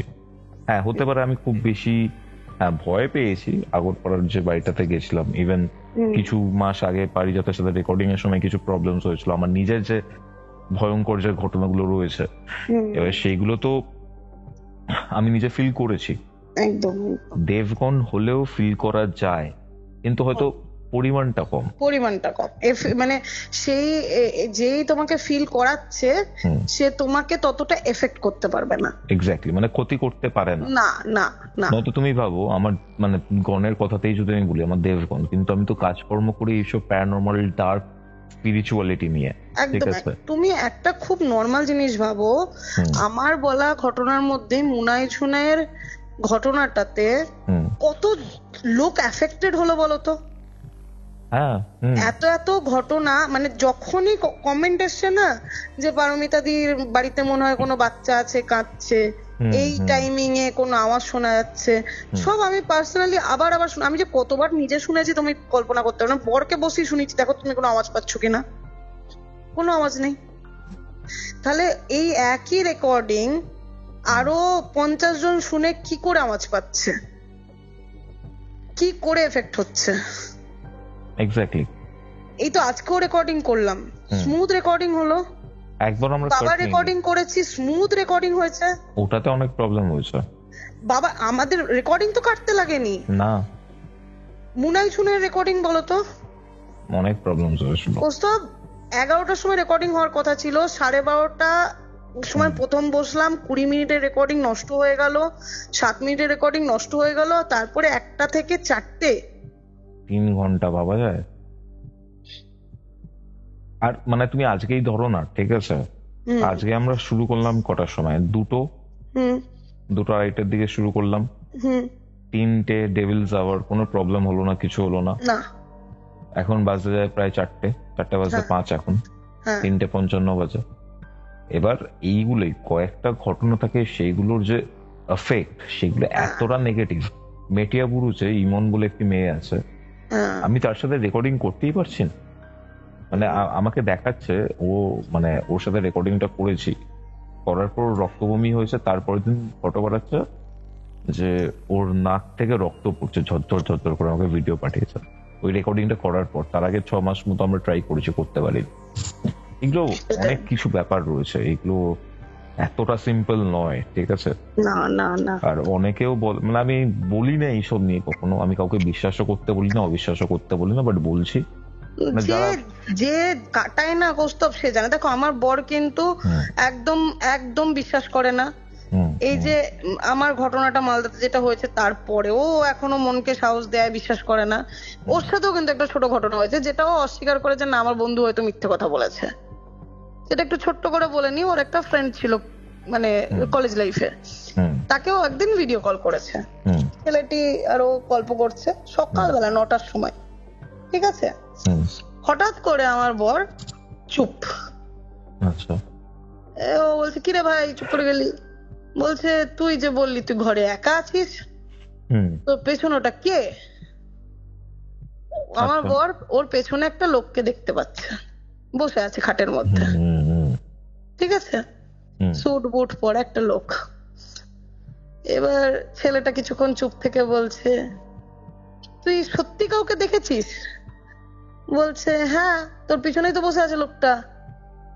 বলছে স্যুট টাইপ বুট পরে, তো মানে স্যুট বুট পরে? বলছে হ্যাঁ, কে ওটা? বলছে কেউ না রে, ও অনেকেই দেখতে পায়, আমিও দেখতে পাই। কথাটা মানে বোঝো, ও অনেকেই দেখতে পায়, আমিও দেখতে পাই। আমার বর বলে ও কোনো লোক ছিল, ও মজা নিয়েছে আমার। ও যেমন বিশ্বাস করে না। হতেই পারে। আমি একটুখানি জানা হলো না, তুমি বললে ওই ফ্ল্যাটটার কথা, পর্তুগিজ মহিলাদের মানে প্রেগনেন্ট মহিলাদের ওখানে জ্যান্ত পুঁতে দেয়, ঠিক আছে? ওই বাড়িটার কেস কি ছিল, কিছু বলেছিল ডক্টর? না না, হয়তো এরকমও হতে পারে যে ওই পুরো এন্টায়ার জমিটাতেই কোনো প্রবলেম ছিল। বুঝতে পারছি। মানে তোমার আমরা শুরু করেছিলাম একটা ভাবে, ঠিক আছে, কালী পুজোর ব্যাপারটা, সেখানে ওই বেদির ব্যাপারটা, হুট করে মানে সিগারেট খায় না, আগুন চাইলো, ওখান দিয়ে একটা কাউকে যেতে দেখলো, ওই জায়গাটা একটা গাছ শিষ্টিটা নিয়ে একটা ভয়ের ব্যাপার রয়েছে। মানে এখনো যদি তুমি বলো বা তোমার যদি মনে হয় যে তুমি তোমার একটা মানে ওই যেরকম হয় না মানে মিট আপ, তুমি যদি কখনো চাও মিট আপ করবে বা মিট আপটা তুমি এইখানে আমার মানে বাড়িতে করতে চাও কালী পুজোতে, তো অলওয়েজ ওয়েলকাম। আরে থ্যাংক ইউ। আমি তো ফার্স্টে দুটো জায়গায় যেতে চাই। ফার্স্টে তোমাদের সাথে যেখানটায় হয়েছিল ওই জায়গাটা, আর একটা জায়গা যেটা হচ্ছে সেটা হচ্ছে ওই ডাইনি বললাম না একজনকে, হ্যাঁ হ্যাঁ, উনি হয়তো এখন বেঁচেও নেই, জায়গাটায় যেতে চাই। বা এখন আমি গেলে হয়তো বুঝতেও পারবো না কোথায় গেছিলাম। ব্যাপারটা কি তবে তোমার জন্য একটা খুব ভালো জায়গা হচ্ছে, যদি তুমি চাওই কিছু ইনভেস্টিগেট করতে বা কিছু করতে, আমি একবার রিকোয়েস্ট করব যে এসে একবার মানে মুনায়ের বাড়ি যেতে, এই ঝুনায়ের বাড়ি যেতে। ঠিক আছে, ওটা তোমার একটা লাইফ টাইম এক্সপিরিয়েন্স অবশ্যই থাকবে। আমার অনেকগুলো লাইফ টাইম এক্সপিরিয়েন্স রয়েছে, কিন্তু সেগুলো অ্যাসাজ কখনো আমি ইউটিউবে বলিনি, ঠিক আছে? মানে একটা ওই আগরপাড়ার সময়টাই বলেছিলাম, পারিজাতের সময় হালকা বলেছিলাম, বাট মাঝখানে আমি যখন রেকর্ডিং করি, ঠিক আছে, সবাই আমাকে একটাই কোশ্চেন করে, দাদা তুমি এত রাতে রেকর্ডিং করো বা রেকর্ডিং করার সময় তোমার ভয় লাগে না, এত কিছু শোনো ভয় লাগে না, কিছু হয় না? আমি সেগুলোর উত্তর কখনো দিইনি, ঠিক আছে? যদি কিউরিওফাইটার সবাই জানতে চায় একদিন আমি বলবো কি কি হয়েছে। আমি জানো আমাদের বাড়িতে, তুমি তো জানো আমার মা আমার কাছে গিয়ে মাঝে মাঝে থাকে, তো আমাদের বাড়িতে না একজন আন্টি আর তার মেয়ে থাকে আমার কুকুরগুলোকে দেখার জন্য। তারা হচ্ছে প্রচন্ড আধ্যাত্মিক মানুষ, মানে তার ছেলে হচ্ছে দিনে রাতে পুজো করে এবং এতটাই ভালো এইসবে, তাকে বৃন্দাবন থেকে না ওই কাঁসার মানে ওই গোপাল পাঠিয়েছে, মানে সে এতটাই ওই পূজা আর্চার দিকে নিজেকে ইয়ে করে রেখেছে, বাচ্চা ছেলে। তো ওই আন্টিও প্রচন্ড পূজা আর্চা করে, ওদের বাড়িতে রীতিমতো মানে প্রত্যেক দিনের মানে সেই 4 বেলার পুজো সবকিছু হয়। তো যথারীতি আমি যেহেতু তুমি জানো আমি মানে ঘটনাগুলো সমস্ত হোয়াটসঅ্যাপে দিয়েছিলাম। এবার দেখো আজকে ঘটনাগুলোর মধ্যে সত্যতা না থাকলে আমারও এত গার্ডস থাকতো না যে আমি এরকম ভাবে নিজের পার্সোনাল জায়গাতে এগুলো শেয়ার করতাম, ঠিক আছে? তো সেই জায়গা থেকে আমি এখানে একটা জায়গায় একটু ইন্টারাপ্ট করছি। মানে অনেকে বলে, আমি কখনো সত্যি মিথ্যা বিশ্বাস কেউ করলো না করলো আমার কাছে ম্যাটার না সেটা, ঠিক আছে? যেটা যেরকম ঘটনা আমি সেরকম ভাবে আপলোড করি। যদি কারোর সাথে ঘটে না থাকে, ঠিক আছে, সে 2 ঘন্টা ধরে স্ক্রিপ্ট দেখে এরকম ভাবে ন্যাচারালি বলে যেতে পারবে না? না, কোনোদিনও পারে না। পসিবল এটা আদৌ ঘটনা কোনোদিনও এইভাবে বানিয়ে বলা যায় না। এবং সেই আন্টির ক্ষেত্রে বলি, আন্টি ওই গল্পটা মানে রিয়ার ঘটনাটা শুনেছে, ঠিক আছে? আমাকে হঠাৎ করে আগের দিন এসে বলছে যে তুমি নিজে বললে নাম বলবে না, তারপরে নামটা বলে দিলে। ও নাম তো আমি ঘটনাতেই বলে দিয়েছি বহুবার। এবার দেখো এটাও তো একটা কথা, যদি ঘটনা সত্যি না হতো স্ক্রিপ্টেড হতো, নামটা মুখ থেকে থোড়ি না ভুল করে বেরাতো। এবার আন্টি আমাকে বললো যে পারু ওই বাড়ি তুমি না যেও না। আমি বললাম কেন গো? বললো ওই ঘটনাটার মধ্যে না অনেক কিছু আছে, ঘরের পরিবেশ চেঞ্জ করে দেয়। এটা ট্রু, এটা মানিয়ে, ঠিক আছে? ওনার মতো একজনের কাছে, আধ্যাত্মিক মানুষের কাছে শোনা। তুমি যখন এরকম ঘটনা শোনো না, নিজের এক্সপিরিয়েন্স থেকে বলছি, তুমি জিনিসটা শুনতে শুনতে ম্যানিফেস্ট করে ফেলো। তো তোমার সাথে এমন অনেক কিছু আনওয়ান্টেড এন্টিটি তোমার কাছে আশেপাশে ঘোরাফেরা করে যারা তোমার খুব একটা ভালো চায়। একদম একদম এরকম জিনিসপত্র আমি নিজে ফিল করেছি, বলি না কখনো, ঠিক আছে? কারণ এটাই প্যাশন। আমরা তো সবাই মোটামুটি চাই তোমার এক্সপেরিয়েন্স গুলো একবার শুনতে। ঠিক আছে, নিশ্চয়ই করা যাবে সেটা একটা। ঠিক আছে। আর একটা ঘটনা হচ্ছে আমার বলার আছে, সেটা হচ্ছে যে এই ঘটনাগুলো যখন আমি শেয়ার করেছিলাম, আমার খুব পুরনো এক বান্ধবী অনেকের কাছ থেকে নাম্বার চেষ্টা করে জোগাড় করে আমাকে একটি ঘটনা শোনায় তার জীবনের, ঠিক আছে? সেই ঘটনাটি আমি একদিন তোমাকে শিওরলি শোনাবো। ডেফিনেটলি। ঠিক আছে, এটাই ছিল আজকের ঘটনা। আজকের এই ঘটনাটা আপনাদের কেমন লাগলো সেটা অবশ্যই কমেন্ট করে জানান। কিন্তু এখানেই শেষ নয়, আগের দিনের টপ কমেন্টসগুলো এবার আমি পড়ে শোনাচ্ছি। দেবাদ্রি সুর লিখেছেন, কৌশবদা তোমার চ্যানেল 2022 থেকে শুনি আর প্রত্যেকটা ঘোষলি কল রেকর্ডিং শুনেছি। আমার একটা রিকোয়েস্ট যে পারিজাতদার সাথে ফেস টু ফেস পডকাস্ট চাই। ওকে, নিশ্চয়ই। দেবাদ্রি তোমাকে জানিয়ে রাখি আজকে কত তারিখ? আজকে হচ্ছে 31 তারিখ, 31শে মার্চ। আর আজকের এই ঘোষলি কল রেকর্ডিংটা তোমরা যখন শুনছো তখন হয়তো পারিজাতের সাথে আমি ফেস টু ফেস পডকাস্টে যে শ্যুটটা রয়েছে সেটা কমপ্লিট করছি। তো পারিজাতের ফেস টু ফেস পডকাস্ট খুব তাড়াতাড়ি আসছে। অনিন্দ কুন্ডু লিখছেন, the creepiest story till date aired on Curiophile in my opinion. অর্থাৎ আগের দিনের এপিসোডের কথা অনিন্দ বলছে এখানে। The previous creepiest was 6B and Bishnupur. Continue your good work as always and lots of love from New Alipore. Thank you Anindo. Kallol Rudra লিখছেন, আজকের ঘটনাটি শুনে রাত্রে ঘুমোতে পারিনি, সকাল অবধি জেগেছিলাম। অসাধারণ ছিল আজকের সত্যি ভৌতিক ঘটনাটা। আমি আশা করছি যখন আমার 70 বছর বয়স হবে তখনও কৌস্তবদা এরকম আরও অনেক সত্যি ভৌতিক ঘটনা আমাদের সামনে তুলে ধরবে। অবশ্যই চেষ্টা করব আমি। সুস্মিতা কাকুন লিখছেন, কৌস্তবদা আমি বাংলাদেশ থেকে বলছি, বাংলাদেশের ঢাকা থেকে। তোমার ঘটনা অনেক ভালো লাগে, এই জন্য শুনি। থ্যাংক ইউ কৌস্তব, এইভাবে কাজ করে যাও, পাশে আছি সবসময়। Best of luck. Thank you Susmita পাশে থাকার জন্য। প্রজ্ঞা পারমিতা বিশ্বাস লিখছেন, দাদা 2 বছর ধরে আমি তোমার চ্যানেলের সাবস্ক্রাইবার হয়ে আছি, আর ডে বাই ডে তোমার চ্যানেলের ঘোষলি কল রেকর্ডিংগুলোর প্রেমে আমি পড়ে যাচ্ছি। আচ্ছা, থ্যাংক ইউ প্রজ্ঞা পারমিতা। তানিয়া ভৌমিক লিখছেন, আজকের স্টোরিটাও বেশ ভালো লাগলো, এনার স্টোরি টেলিংও বেশ ভালো, অর্থাৎ আগের দিনের ঘটনাটির।